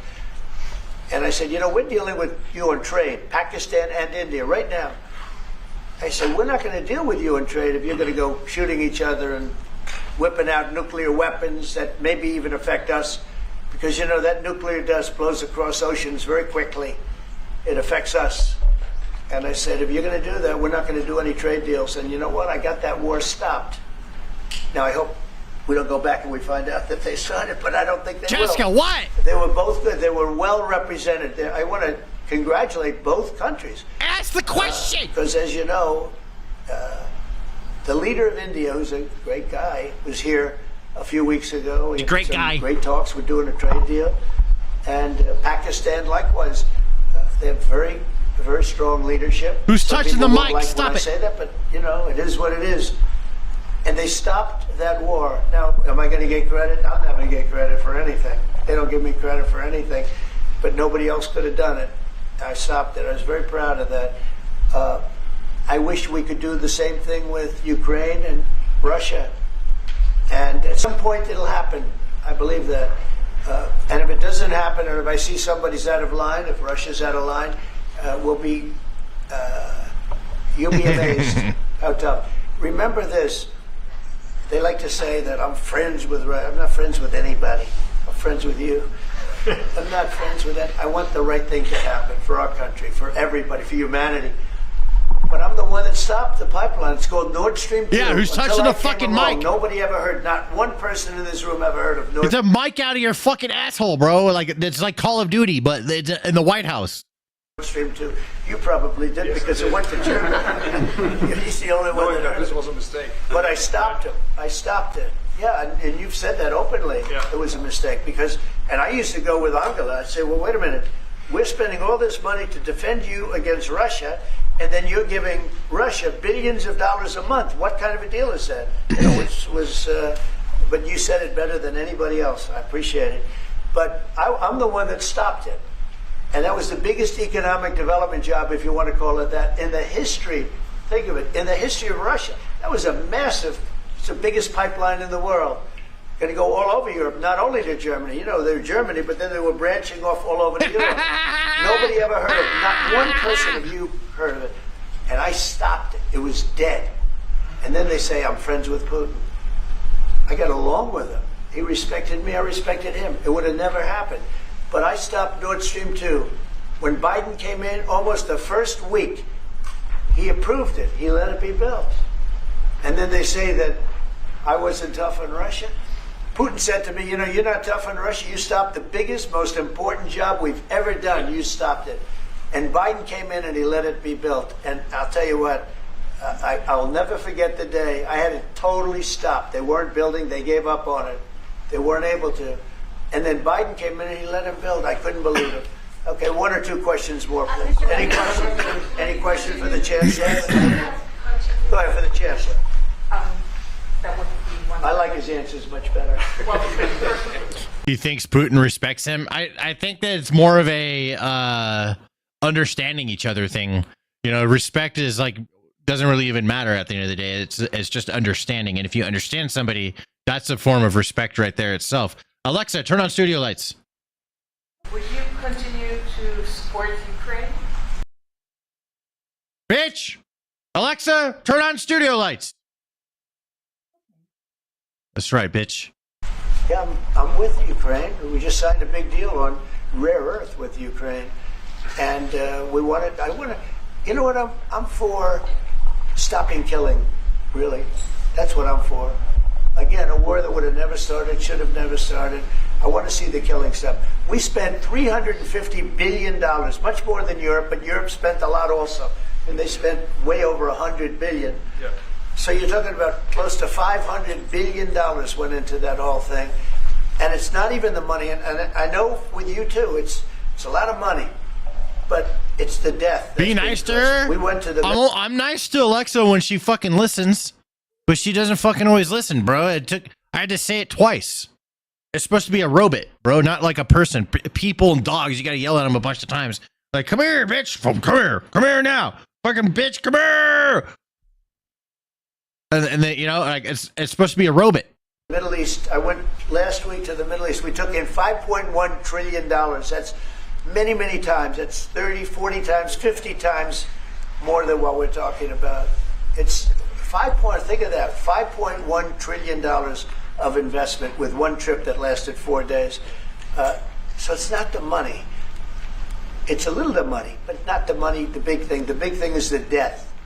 The death of... The dying. And really the decimation. You've lost a whole culture. You know, Ukraine had the most beautiful turrets. They call them turrets. Little towers, beautiful towers. The most beautiful in the world. They're all now laying on their side, blown to smithereens. It'll never happen again. Blown to smithereens. I love it. The culture of a country. They've taken away the heritage of a country. It's a terrible thing. But most importantly, again, is the death.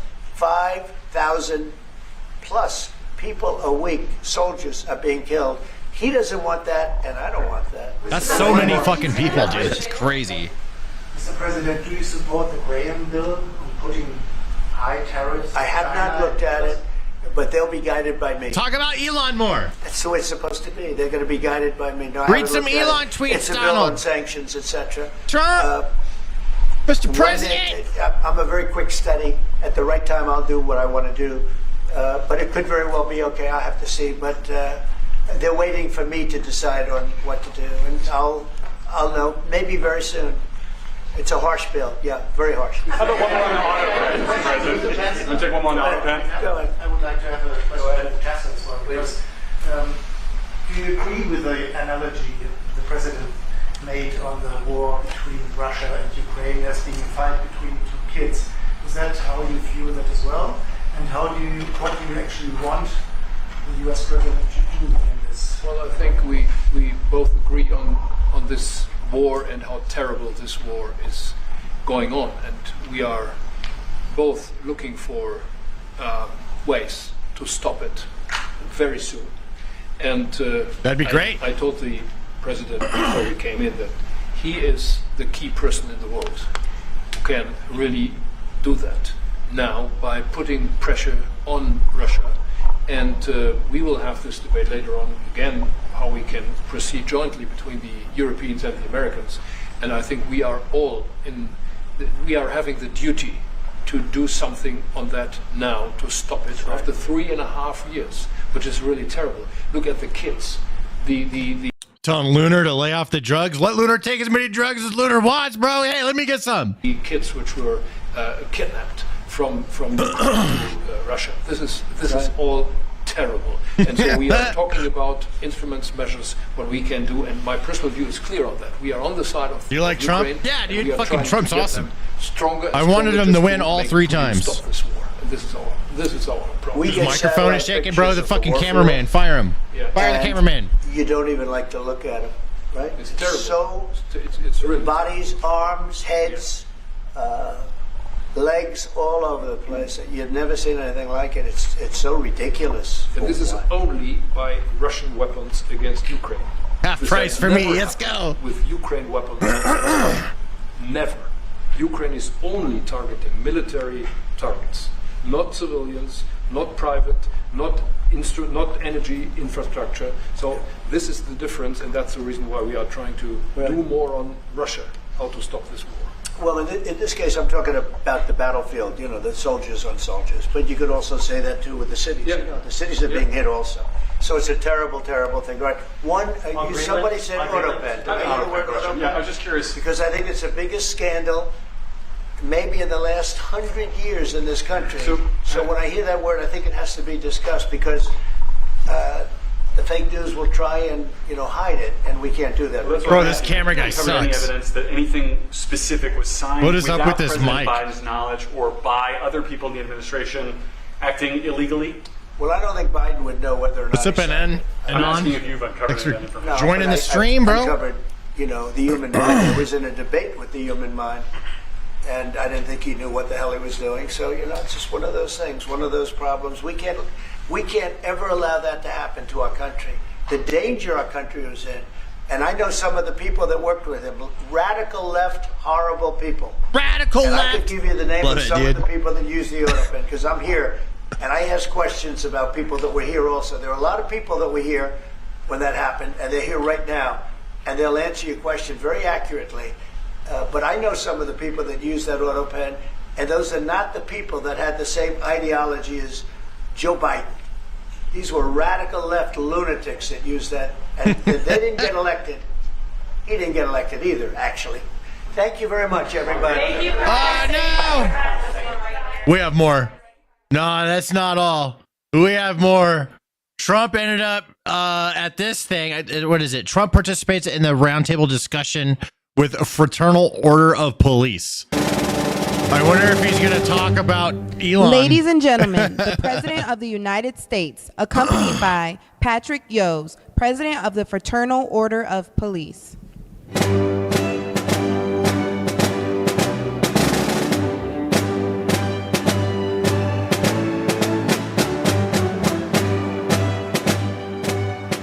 In other news, yeah, we're moving on. We're covering it all. This is all the White House. Trump started streaming again, bro. Finally, Ukraine did their drone strike on Russia, and then Trump just went radio silent. And until he talked to Putin, he didn't come back to stream it again. So it's good to see him back. He's got a lot of stuff to do. And now there's mommy and daddy have broken up. Him and Elon, no, not doing so good. Sucks to see, dude. I love them both. But at least he's back to streaming. Is that Pam Bondi?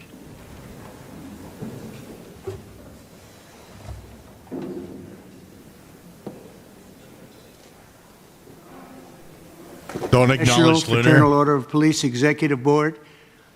There might be some like, I don't know. I'm just gonna let it kind of chill. If it really is causing a problem in the chat at some point, then maybe I'll act. But I try to just let you guys kind of say whatever you want, interact how you want.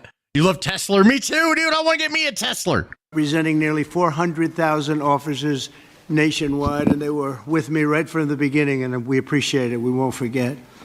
Your members are the backbone of American law enforcement, and we're deeply grateful for your service, and you have done great service indeed. We're also joined by our great Attorney General, Pam Bondi. Thank you, Pam, Thank you. being here.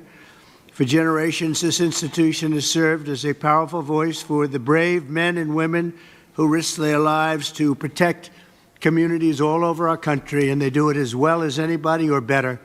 I was delighted to earn your endorsement in every one of my presidential campaigns where we did very well, record-setting well, and I'm proud to stand with you today as the most police president, I would say, without question, in the history of America. I don't think anybody's been more for the police than I am.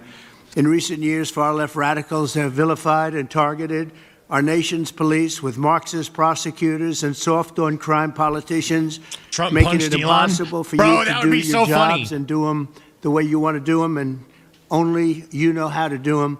Under the Trump administration, those days Trump's are on over. Epstein's We're list. We back covered into that men in earlier. blue, We're talking all about and it. we're back into blue. That'd be Very crazy.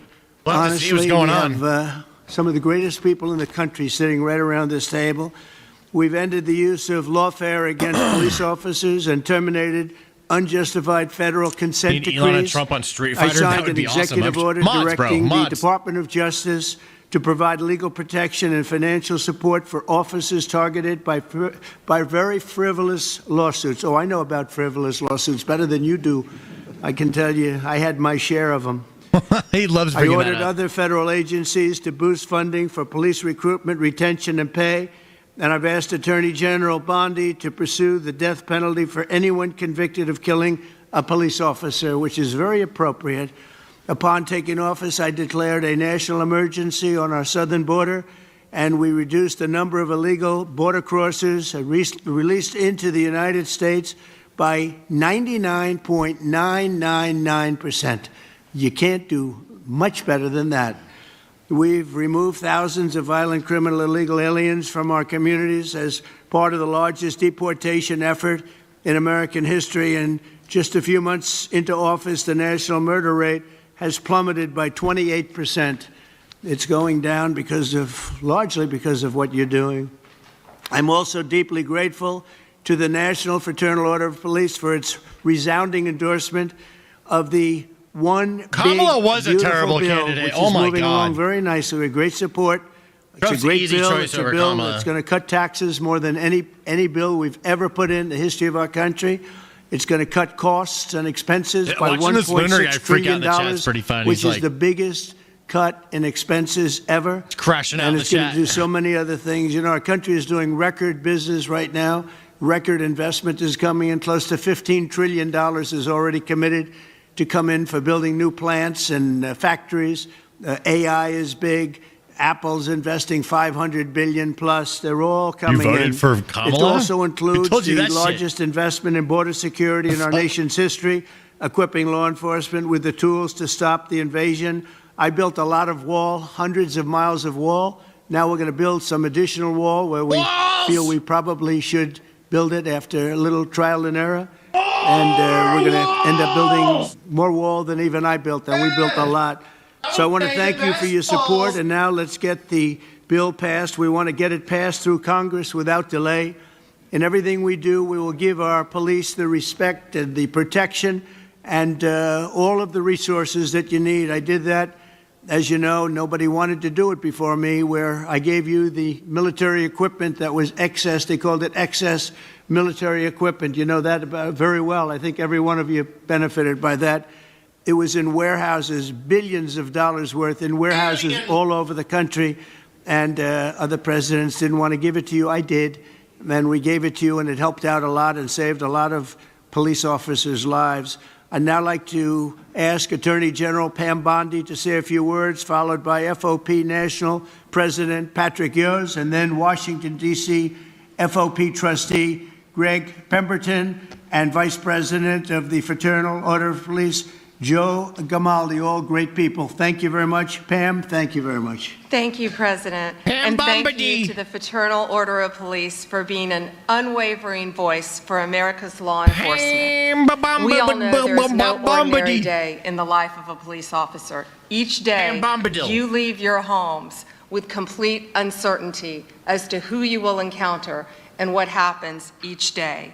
You also stand on the front lines against cartels and foreign terrorist organizations while fighting the horrors of illegal drug and human trafficking. I was just in Poland this morning and arrived back not even 2 hours ago. And you have the respect of the entire world of law enforcement around this world. They respect all of you so much. Thank you for making all of us so proud on the worldwide stage.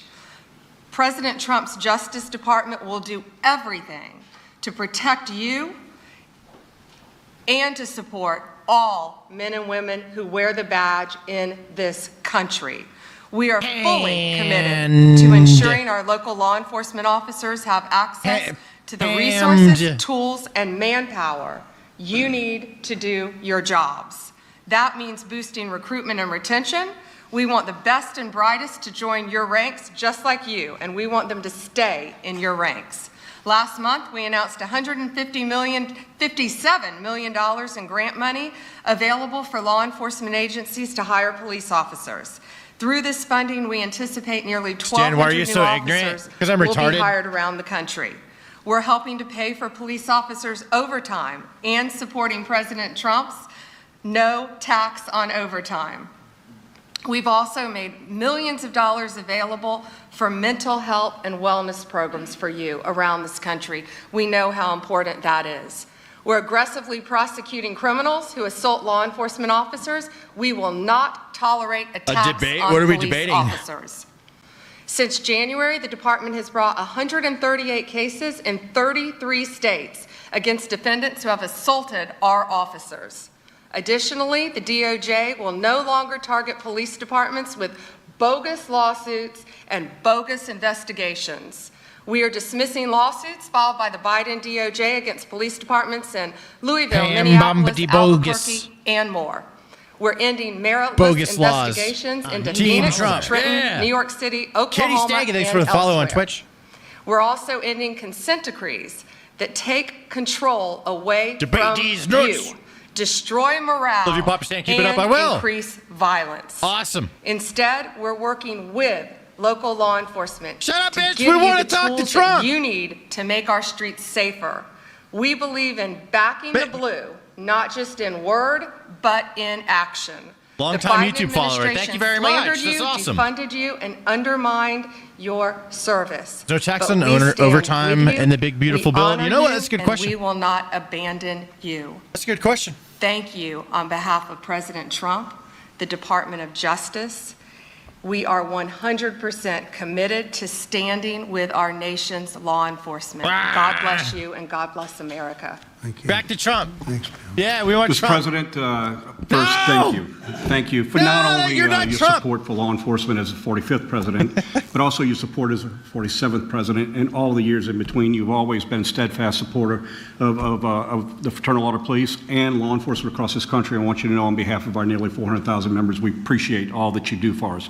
With us today is members of our executive board. We also have members of FOP unions in major cities across this country, which have some very serious problems that we're working with. And we appreciate the opportunity to share with you some of our views and Never heard of her work before together on this. second You- Trump You made a promise to us, and I presidency. want to start by saying this. You made a promise that you were going to address overtime, tax on overtime, and that was a promise made in a new big bill. One big new bill is certainly making good on that promise. We thank you for that. You know, law enforcement officers, we find ourselves in a very difficult position where we're having a serious problem with recruiting and retention, as you pointed out. The problem is the people who are working right now are working so many hours and they're forced to work overtime, and now they have the tax liabilities that are associated with being pushed into different tax brackets because of being forced to work. Not only that, they're not getting to keep the money they earn. So you, in a recruiting and retention standpoint, you show appreciation for what we do, recognize what we do in the community, and I want you to know that we're proud to support the bill. This is That something doesn't that needs to sound be happening. good. A promise that you made, and we appreciate you carrying through with it. $2 super chat says I'd like to have a professional You also debate made with you. a number of other About what? promises to us and promises made that we appreciate. Thanks I for want the to start $2. with one of our We want first debate. people I'd like to recognize. You promised, and here we're on our nation's capital, revitalizing the city and making it safe again. And no one knows that better than the person who lives it every day and leads the officers in the Metropolitan Police Department. And Keep working on your Kegel and stand, Greg bro. Pemberton, and I'll ask Greg to say a few words. I've been standing for like fucking 11 hours. So I just stand all day. And ever since I got the standing desk, so I mean, I don't know. But my feet start to hurt, so I got to go back and forth on them, you know? But I could, other than my feet, I'm good to go. It feels good to stand up. It feels awesome. I've been sitting, making content for years. I started realizing, like, bro, I'm going to die in this goddamn chair. I need to stand the fuck up. Thank you, Pat, and thank you, Mr. President, for having us. My name is Greg Pemberton. I represent 3,000 police officers that work here for the Metropolitan Police Department in Washington, D.C. The crisis that we're facing, which frankly is more of a calamity, is a staffing crisis. We are authorized to have 4,000 sworn police officers here in the nation's capital. Unfortunately, as of today, we only have 3,190. Over 800 vacancies that we have here for this Metropolitan Police Department. And the worst part is that over the past 5 years, we've had a net loss of 600 police officers who've just left this agency in a mass exodus. And the reason for that is that our city council here in the District of Columbia has passed layers and layers and layers of legislation that prohibits our officers from being able to do their job. It exposes our members to administrative, civil, and even criminal liability, even when they go out and do their job properly. Yeah, I wouldn't want to be a cop either, like, you know, because it's a complicated issue, but we need to have it be worth it, you know, for someone to go be a cop. If it's nothing but just absolute headache and just no, like, yeah, we have to have. There's got to be a balance between, you know, like with liability. There has to be, and it's such a, because crazy cops do crazy shit sometimes too. So it's, you know, like people want to add layers of stuff, but at some point it's impossible. Like there's so much bureaucracy with being a cop that you can't be a cop.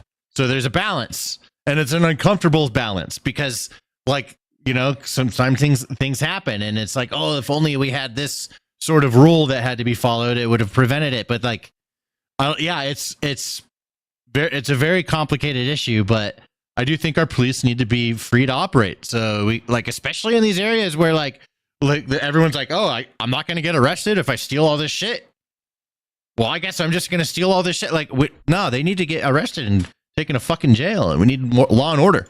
It has also stripped our members of their labor protections to fight off these frivolous complaints and these erroneous allegations of misconduct. It all makes for an environment that is almost impossible to keep these staffing levels what they need to be. Frankly, Mr. President, I think the nation's capital, the District of Columbia, is not just a city of 700,000 residents. This is the nation's capital, and it belongs to everybody. It belongs to every American. It should be a safe city. It should be a pinnacle of American society. It should you think it's good, Archie? Just send it. We'll find out tomorrow. And anybody should be free to come here and experience that and see what it is that we are here in this country. Or you can put it up. I could like kind of check the hook real quick. The safety of the District of Columbia shouldn't be left in the hands of a city council that subscribes to these radical. All right, yeah, like threats to violence and stuff. So that like Lunar was cool until that. I can't let that fly. I gotta ban that. There we go. Sorry, Lunar. If you didn't say you were gonna shoot fucking cops like a retard, then you could still say all your dumb shit you were saying in the chat. But now, there you go. Yeah. Ideologies that we all know are failed, and that we have the empirical data that it doesn't work. It only increases crime and makes cities more dangerous. I want to thank you for creating the Make DC Safe and Beautiful task force. I've met with Orville Green. I find him to be phenomenally qualified. Yeah, I know. You know what? To help us out of this mess. I also want to thank you for the appointment of Janine Pirro for the USAO position of DC. I met with her recently, and I found her plan to solve and tackle a number of these problems very promising and very optimistic. So the 3,000 police officers stand at the ready, Mr. President, to help you make DC great again, and hopefully we can solve some of these problems and fix crime here in the nation's capital. Thank you very much. Mr. President, no topic of the day. Pretty much every day now is the unmitigated disaster that has created in cities across this country with the open borders.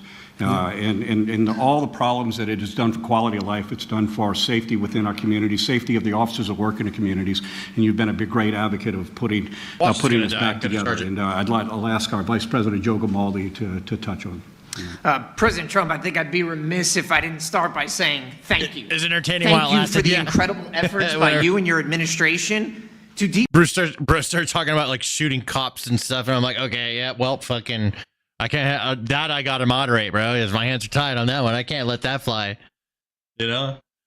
Deport these people who have come to our country illegally and then refuse to follow the very laws that we hold. Like, probably the one stream that will just let them say all that stupid shit and be like, whatever, bro, fucking, you know, do your thing. But yeah, no. So sacred. Our officers, especially in sanctuary cities, are tired of arresting the same people over and over again who never should have been here in the first place. We have lost friends, co-workers, unimaginable trauma to American citizens and families. And the most frustrating part from a law enforcement perspective, what it was 100% avoidable. Why do you sound like that? And now we have judges who are standing up for gang members, murderers, robbers, rapists, blocking deportations, obstructing the very will of the American people. Come on. It's a disgrace. And if they had a shred of integrity, which I assume they don't, they would. I appreciate the passion, and the things he's talking about are real things. But I can't help but make fun or just laugh at the way the fucker sounds. Did he inhale some? Like, people make fun of my voice. That's bad. That is some Pee Wee Herman ass shit. What the fuck? Resign in shame for what they're doing right now. But I would just ask that you continue to work with us. 13 going on 30. Continue to support with us so that we can partner with all of our great federal agencies out there. Continue to. Dude, yeah, he sounds like a kid whose balls just dropped in Fortnite. You know, like you get in there and you get in the game chat, right? And there's just some like squeaker where the balls have just dropped, and it's the vocal cords are still trying to figure out where they are supposed to land. To carry out this mission, and again, thank you for securing the border, and once again making our country one of law and order. Thank you very much. Very nice. Yeah, bring Trump back. Yes. We're going to have a little discussion. More now. Trump. Very private. And I just want to thank you all for being here. And thank you very much, media. Appreciate it. Thank you very much. Oh, media has to go. Damn, you just kicked the media out. Kicked them the fuck out. And that was it. That's the last we heard of Trump. I do want to check his Truth Social real quick. Let's see. Truth. Here we go. Donald Trump. Here we go. Let's see what he's saying. 17 minutes ago. What is this? I am thrilled to invite everyone to an unforgettable celebration, one like you've never seen before. On Saturday, June 14th, which is Flag Day, we are honoring the 250th anniversary of the greatest fighting force in history, the United States Army. We will celebrate a spectacular military parade in Washington, D.C., like no other. For 2.5 centuries, the men and women of America's Army have dominated our enemies and protected our freedom at home. This parade salutes our soldiers' remarkable strength and unbeatable spirit. You won't want to miss it. Just don't miss this one. It's going to be good. Thundering tanks and breathtaking flyovers will roar through our capital city as nearly 7,000 soldiers march in historic uniforms from every major war since the revolution. Join us for this once-in-a-lifetime celebration. I think it's going to be better and bigger than any parade we've ever had in this country. Reserve your spot now at America250.org. America250.org. All right. Well, if you guys want to go to that, I want to see what else he's talking about. I want to see if he's talking about Elon. Oh, okay. He hasn't said anything about Elon except for 7 hours ago. This is it. I don't mind Elon turning against me, but he should have done so months ago. This is one of the greatest bills ever presented to Congress. It's a record cut in expenses, $1.6 trillion, and the biggest tax cut ever given. If this bill doesn't pass, there will be a 68% tax increase in things far worse than that. I didn't create this mess. I'm just here to fix it. This puts our country on a path of greatness, making America great again. That's it. Oh, and I mean, this one was great right here. This is so wild. This makes me kind of like, holy shit, dude, things are going down. The easiest way to save money in our budget, billions and billions of dollars, is to terminate Elon's governmental subsidies and contracts. I was always surprised that Biden didn't do it. This is like, I mean, here we go. Elon was wearing thin. I asked him to leave. I took away his EV. Man. Bro, Trump, they've just turned on each other. Wild, dude. And he hasn't said anything about it since 7 hours ago. So we're just going to have to wait until tomorrow, I guess. I'm curious, bro. This is like, I feel like we're at like the, and also very low. I feel like it's like, this is American Game of Thrones. That's what's going on, right? And then we just like ended the season on a cliffhanger, right? Where, at the end of the season, after all this winning and everything that happened, right? Fucking, Elon and Trump end up turning on each other. And then it's like, bam, season over. Wait till next season, see what's going to happen. Except it's tomorrow. But yeah, it just kind of feels like that. Like American Game of Thrones is going down. Wars overseas and you pick the other policy. No, I'm good, bro. I don't know. It's like it's super vague and I'm not interested. I'm good though. I'm good on debating. I don't want to, if you want to debate, just like tag me in my chat or something. And then I'll let you know if I want to, answer your questions or whatever. Let's see here. But yeah, no, it's like American Game of Thrones and like the craziest twist, you know, after this great season of success, at the end, it all comes crashing down in Game of Thrones style. And now Trump and Elon have turned on each other. It's crazy. And it's like Game of Thrones, especially if you're like a righty like me, right? Because it's like, fuck, I like both these guys. And now everything's falling apart, dude. You know? Elon's taking down Trump. I mean, if a battle between the two, the richest man in the world versus the most powerful man in the world, that's a crazy battle. I don't know. We'll see what happens.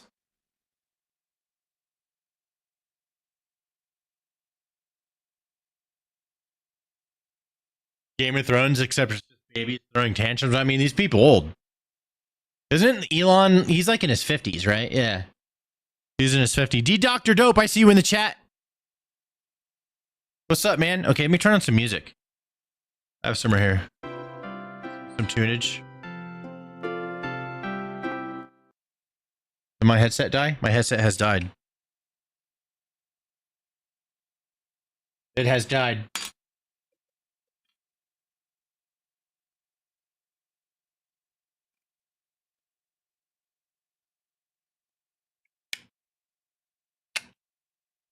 R Zoom, I see you in the chat. Baseball. Tyler, Damian, Slozy, Matt, Chris, Leia, Triple S, Mr. T, Savannah, Tropic Man, Wolfman, AA Ron, Gaming with Gecko, Leia. What's up? What's up? I see you guys in the chat. Angel, Random.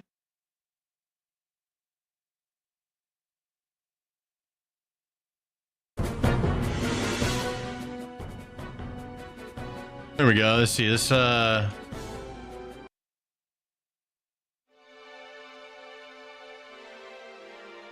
Is that Obama? Yeah, it's white Obama.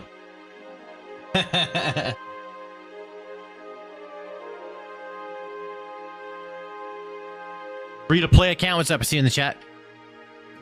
Shite. What is this shite?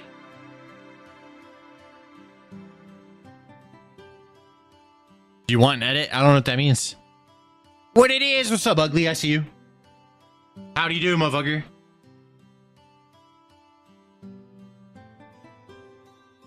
Hell yeah, this song's what's up. Turn it up a little bit. Let's chill. Why is there a political stream? I'm just kind of chilling. We just watch everything. It's all over. We have to wait till tomorrow. Trump went to sleep. Autopen. What's up, Autopen? What is going on with the bro? They like turned on each other. It's actually really crazy. Trump threatened to like end all the money that's going to his like SpaceX, and then Elon was like, fine, then we'll just shut down all of our rockets right now. No more rockets for the world. We'll take them, you know, maybe he'll take them somewhere else.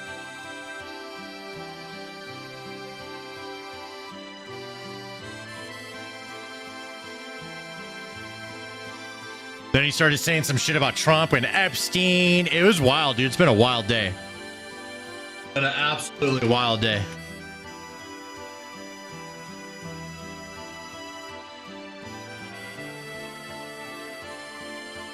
Picturing this song, if it was played by System of a Down, that'd be sick.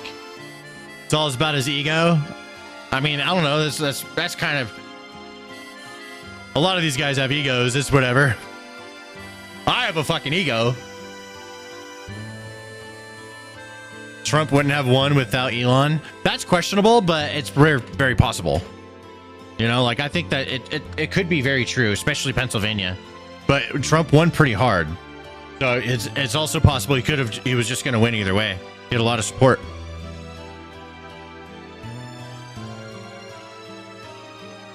He was our Albert Einstein. I know, dude. I guess Albert Einstein of business.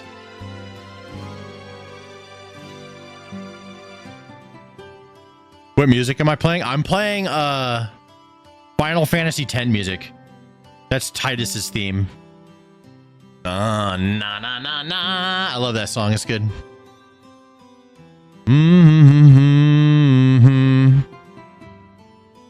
All right, if you're just gonna spam the same thing, then you're getting put in timeout. So here we go. It is what it is.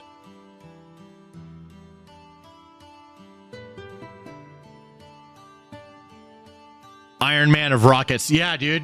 Vertically landing rockets, reusable. That's so crazy.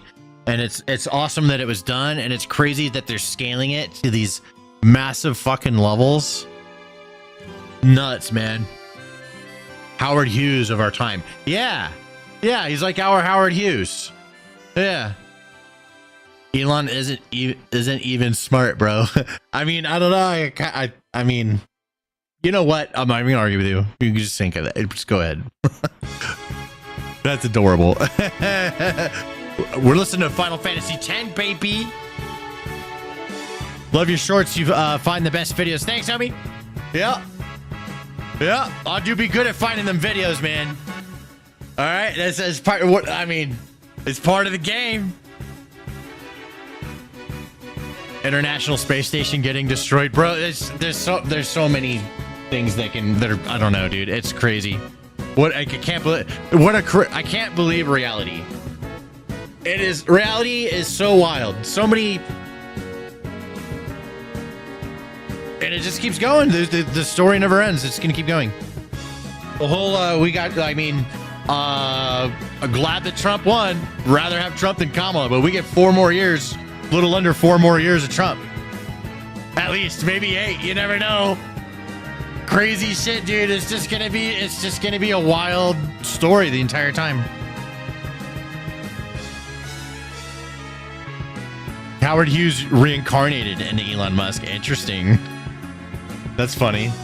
I always thought it would be cool if you could reincarnate back into your own self, like back in time though. Like you start over, but you keep all your memories and you just get to live your life again, knowing everything that's going to happen. Wouldn't that be crazy?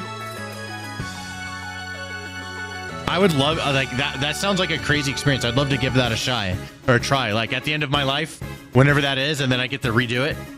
That'd be so cool.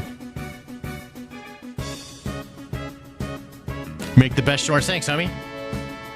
What happened with Trump and Elon? Bro, they broke up.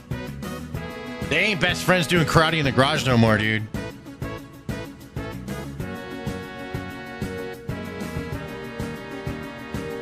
Elon isn't the genius y'all think he is. He's like he's the greatest entrepreneur of all time.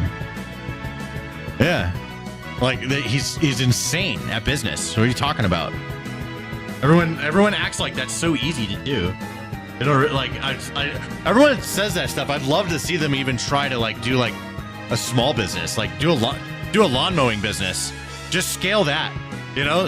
Try and start with 4 guys and scale it and see how many clients you can get. Like just it's hard, you know. People are so sure about like, no, he's so dumb. It's not dumb. You just don't like him, and that not liking him is totally fine. Saying he's dumb is fine too, but you're wrong. He's not dumb. You may disagree with what he's doing. He may do some stupid things sometimes. Say some stupid things. But smart people do stupid things. Like good people do bad things. Bad people do good things. It's, you know, it's not so like on these rails that people expect. Business is easy on paper. Yeah, it's easy when you watch someone else do it and you think that how you would do it different or whatever. Yeah, for sure. No, you're absolutely right. He's on par with Howard Hughes when it comes to entrepreneurship. I mean, I think he surpassed Howard Hughes. He's lapped Howard Hughes. It's crazy. It is crazy. He's just really optimized. Howard Hughes also failed at a lot of things. Also, Howard Hughes, great entrepreneur from back in the day. Also a very strange, weird person that has flaws. All these great people that are like really good at stuff, like they're human too. They all have their own fucking demons, dude. Elon Musk has a lot of fucking attributes that are not desirable, for sure. Yeah, nah, for real. I don't even know what is in the spending bill. Nobody read the bill. Everyone that complains about the bill not being read has also not read the bill. Literally all the news, everyone on Twitter, nobody's read the fucking bill. Not a single person complained. I have not read the bill. None of you have read the bill. Not a single one of you have read the fucking bill. None of you. None of you read the fucking bill. None of the people in politics read the fucking bill. Trump didn't read the bill. He understands probably aspects of the bill. Didn't read the fucking bill. Elon didn't read the fucking bill. Nobody read the goddamn bill. Leia says, I read it. No, you didn't. You're lying. I know that for a fact. Nobody reads the bill. It's not even about reading the bill. It's about whose side you're on. That's how all those fuckers play the game. It's all fucking American Game of Thrones. I'm telling you.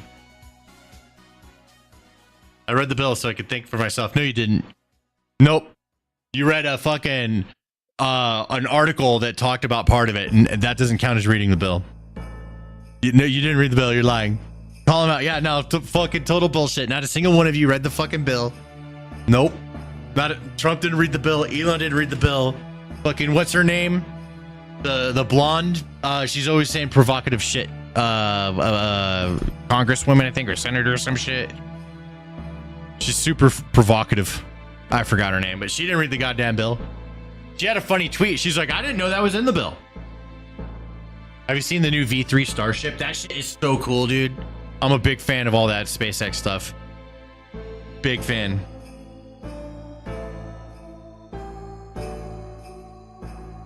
Tearful Bone says I wrote it.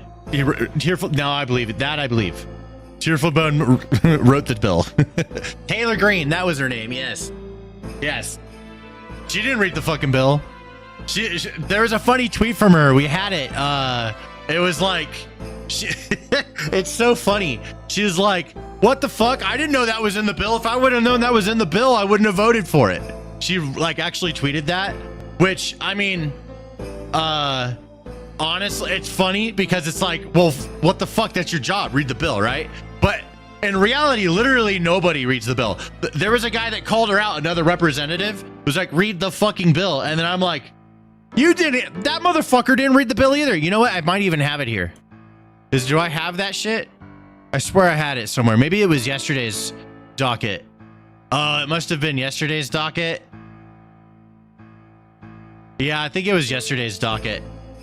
I have so many fucking tabs open. It's crazy. Tabs. That's everything we talked about today. Right there. Put it all together.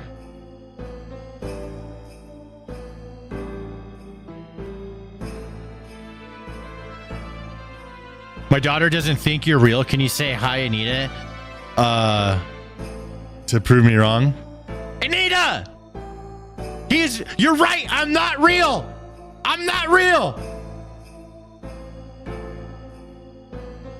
Dad's trying to trick you. Dad's trying to trick you. Anita, don't believe Dad.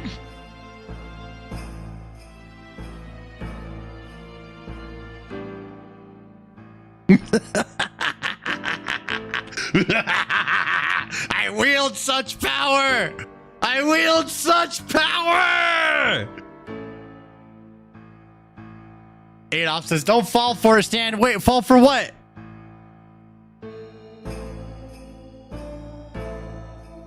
What's the bill even about? I don't know. But from what I understand, it's increasing the deficit, which is bad. You know, but there's other things that are good. I don't know. I don't fucking know. I don't have any opinion on the bill. I didn't read it. I don't know what's in it. All I care about is that Elon Musk and Trump broke up, and I'm sad.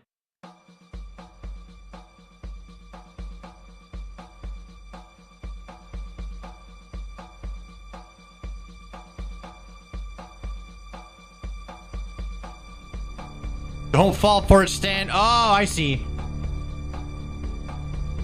I need a hand job. Oh, dude, that's true. I always need one of those. I get it. Well, I always need one of those. That's one I wouldn't mind falling for. Yeah, facts.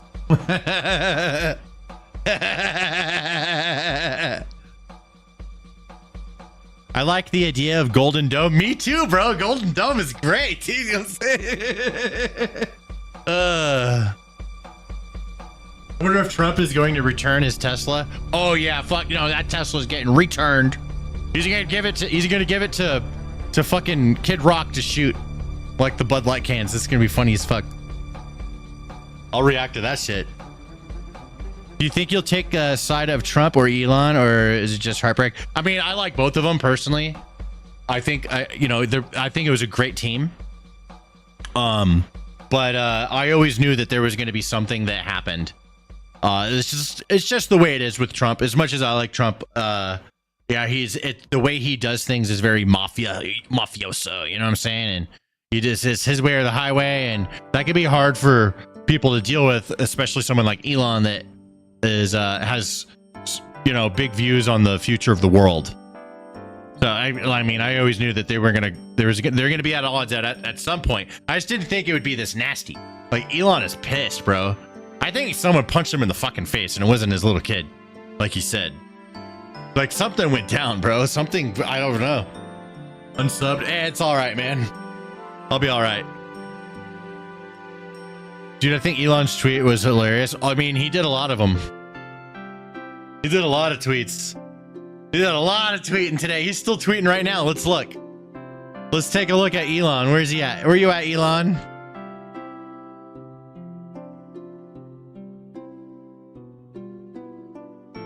Almost 4 million votes on his new political party thing.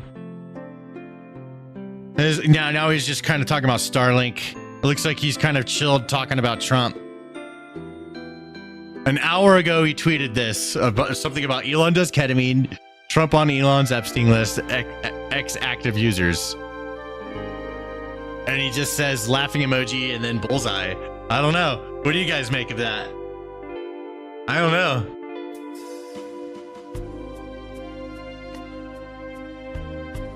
Matt got his feelings hurt. You know what? It's all good. There's a lot, you know, I mean, I can't make everyone happy, you know?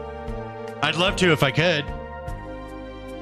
But it's just the way of the world. Sometimes you like, if you see the world a different way than someone else, that's it for them. They can't, you know, they can't look past that. I don't give a fuck. You guys can see the world however you want, man. I'm not here to tell you guys how to see the world. I'm always going to remind you of that. I'm always going to bring it up. See it how you want, man. I don't care. It's your own life. It's your own way, bro. Like, what? I don't want to control how you see things. The fuck? That's up for you to decide for yourself. And I don't care what you pick, as long as you ain't hurting anybody. I'm good to go. Can't clean this mess up. Moving to Mars. You guys gonna go start his own civilization. Do this wild. He probably could. No single decision can make everyone happy. Yeah, it's the name of the game. The thing that's the most annoying as a content creator is that, like, maybe like you have someone that's a fan for a really long time and they like a lot of the things that you've done, but you say one thing they didn't like, just one, even after years, and now they're done with you. You're dead to them, you know, and they need to let you know. And it's crazy. You know, it's like, dude, like, I mean, at some point I'm gonna piss you off. I'm gonna say something you don't like. It's gonna piss you off because it's different than whatever your worldview is on whatever it is the fuck I say. It's, you know, it's only a matter of time. You watch long enough, you know. So I mean, it's that's kind of annoying, but it is what it is. I've dealt with it so much. I've been doing this for years, so I've learned to just be like, okay, well, you know, that's up to you, whatever, you know. Do you think of Germany rearming its military? Do you think successfully? Oh, dude, that would be wild. What if they started it again? All right, round 3, bro. Fucking Germany do it. We think it's gonna be Korea or Russia or Iran that starts the Third World War. You know? Nah, it ends up being fucking Germany again. That would be so fucking funny. I mean, it's horrible, of course. But like, if that's the way it went down and it was them again, after all this progressive shit, you know, after all these years of being progressive, you know, as a country and being ashamed of their past, they started again.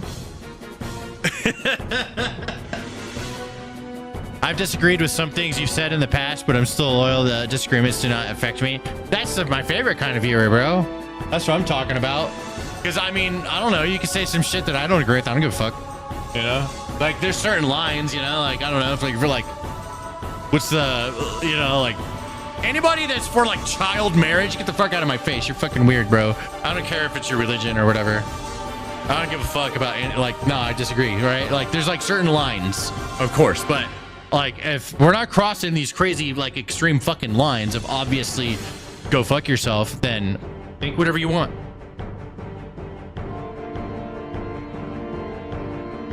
Yeah. What if they're a progressive fascist army?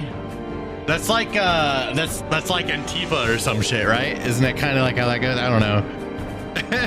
I mean, I've come across some of those fucking guys. They're strange, dude.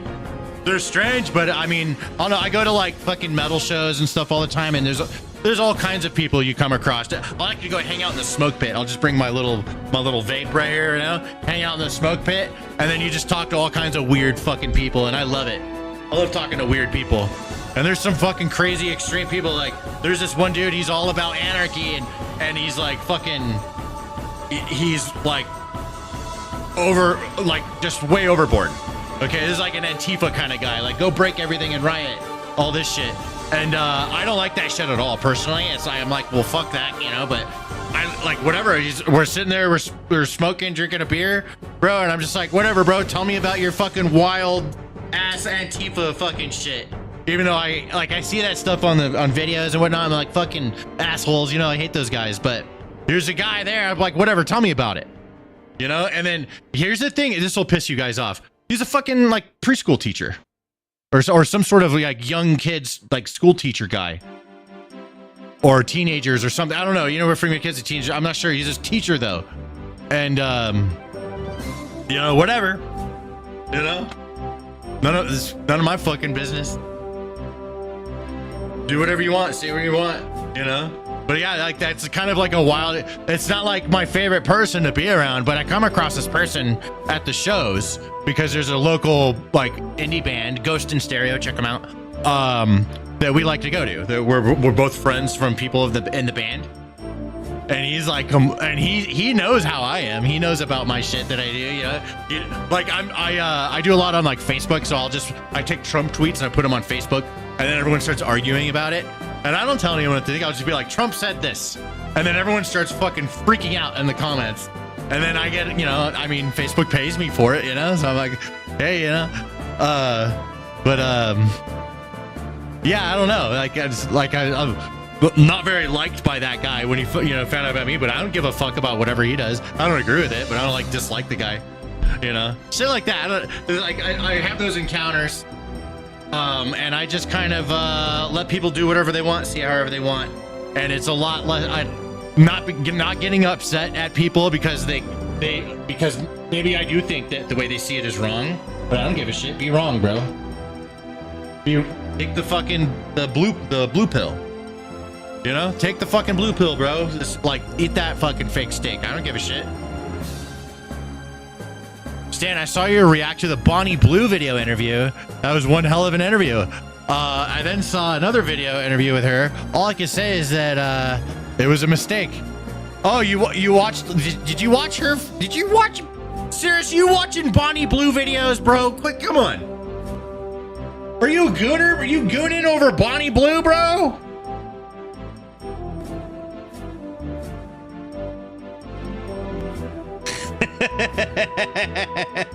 What about Trump apparently trying to suspend habeas corpus? Do you agree with that? I don't know what that is. If I knew more about it, I could tell you if I agree with it or not. I'm not really shy about saying what I think. I just there's oftentimes I don't know what the fuck I'm talking about, so I'll say that I don't know what the fuck I'm talking about. But also other times I'll be like, I have absolutely no clue what the hell that even is.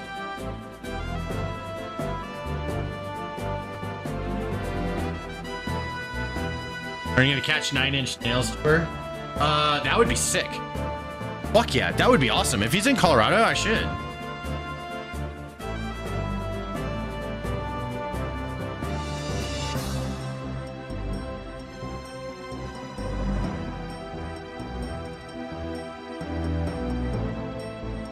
I'm old. What's Bonnie Blue? Guess I'm gonna be Googling that later. Oh my god.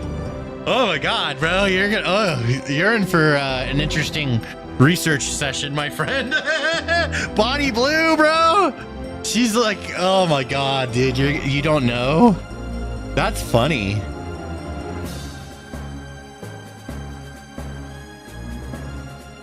With it, without it, they can arrest you, throw away the key with whatever they want. I don't know if that's true or not. I don't know the details, so I can't really say. To be honest. Oh no, yeah, bro. I mean, you have to look it up. You've asked. You can't not know about Bonnie Blue. You have to go like, it is foul. Okay, it's not like 2 girls, 1 cup type of foul. That's a different level of foul. Okay, but it's still like the concept of what she's doing is foul. You'll learn. Go look up the lore.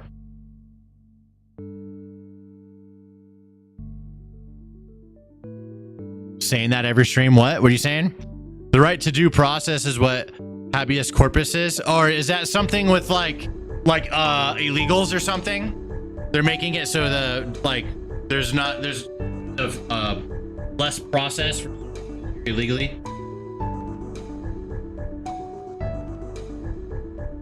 If it's about that, I think that the government shouldn't have to jump through a bunch of hoops to deport somebody who's here illegally. I think it should be pretty simple.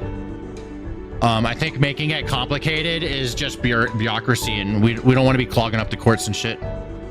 If that's what you're referring to. Music? This is Final Fantasy X music. Good shit, right? It's a good game. You guys should play it. One of the best games in the world.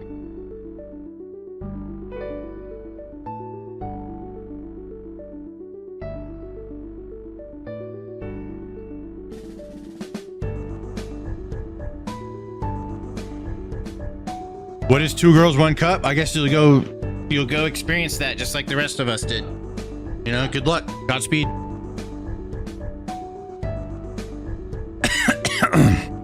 Looked it up, habeas corpus. Besaid Island, that's right. Yeah, dude. Good old Besaid. You're so funny, bro. I just subscribed. Thanks, Brad. Yes, dude. Aaron plays Final Fantasy X. That's what's up, dude. That's one of my favorite games of all time. It's so good. God, dude, I want to play it again just thinking about it. Look, hearing the music. It's such a good story. For the first time of Final Fantasy having voice acting, that's a pretty good first time doing it. I gotta say.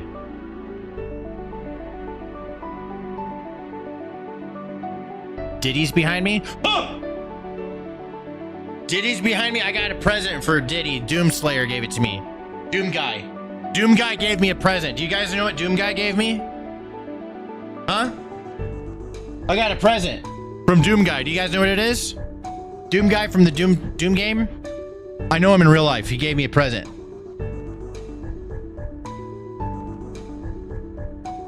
Found you during COVID 4 years ago. Crazy. That's wild. Final Fantasy 9 is bomb. Popper Stanimus, Final Fantasy 10 gameplay. You know, I should stream that again one of these days. It'd be great. I think that sounds like a lot of fun because I don't really care about how many views. I used to care about how many viewers I'm getting back when I was a full-time streamer, but now I'm just a YouTuber. So when I stream, it doesn't really matter because I'm doing good as a YouTuber. So I'll just do whatever I want. Herpes? Nope, I'll show you. I'll show you what Doom Guy gave me. All right, give me a second. Here's what Doom Guy gave me.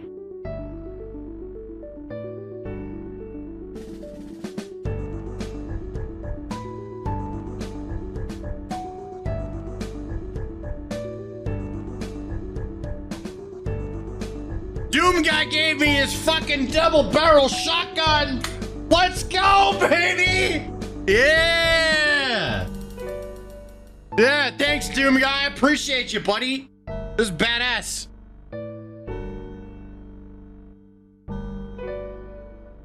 A prop shotgun? No. This is... No, my friend. No. This Doom Guy's shotgun. He's killed a lot of demons with this thing. Doom Guy.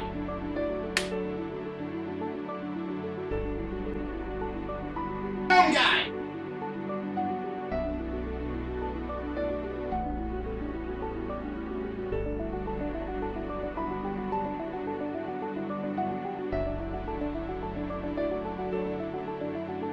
What is the quote of the day? You know what? That's a great place to end the stream, I think. The quote of the day is... He who goes to sleep with an itchy butthole wakes up with a stinky finger. So wipe your butts, lads. All right, I'm out of here. See you guys. Stand out. Thanks for tuning in.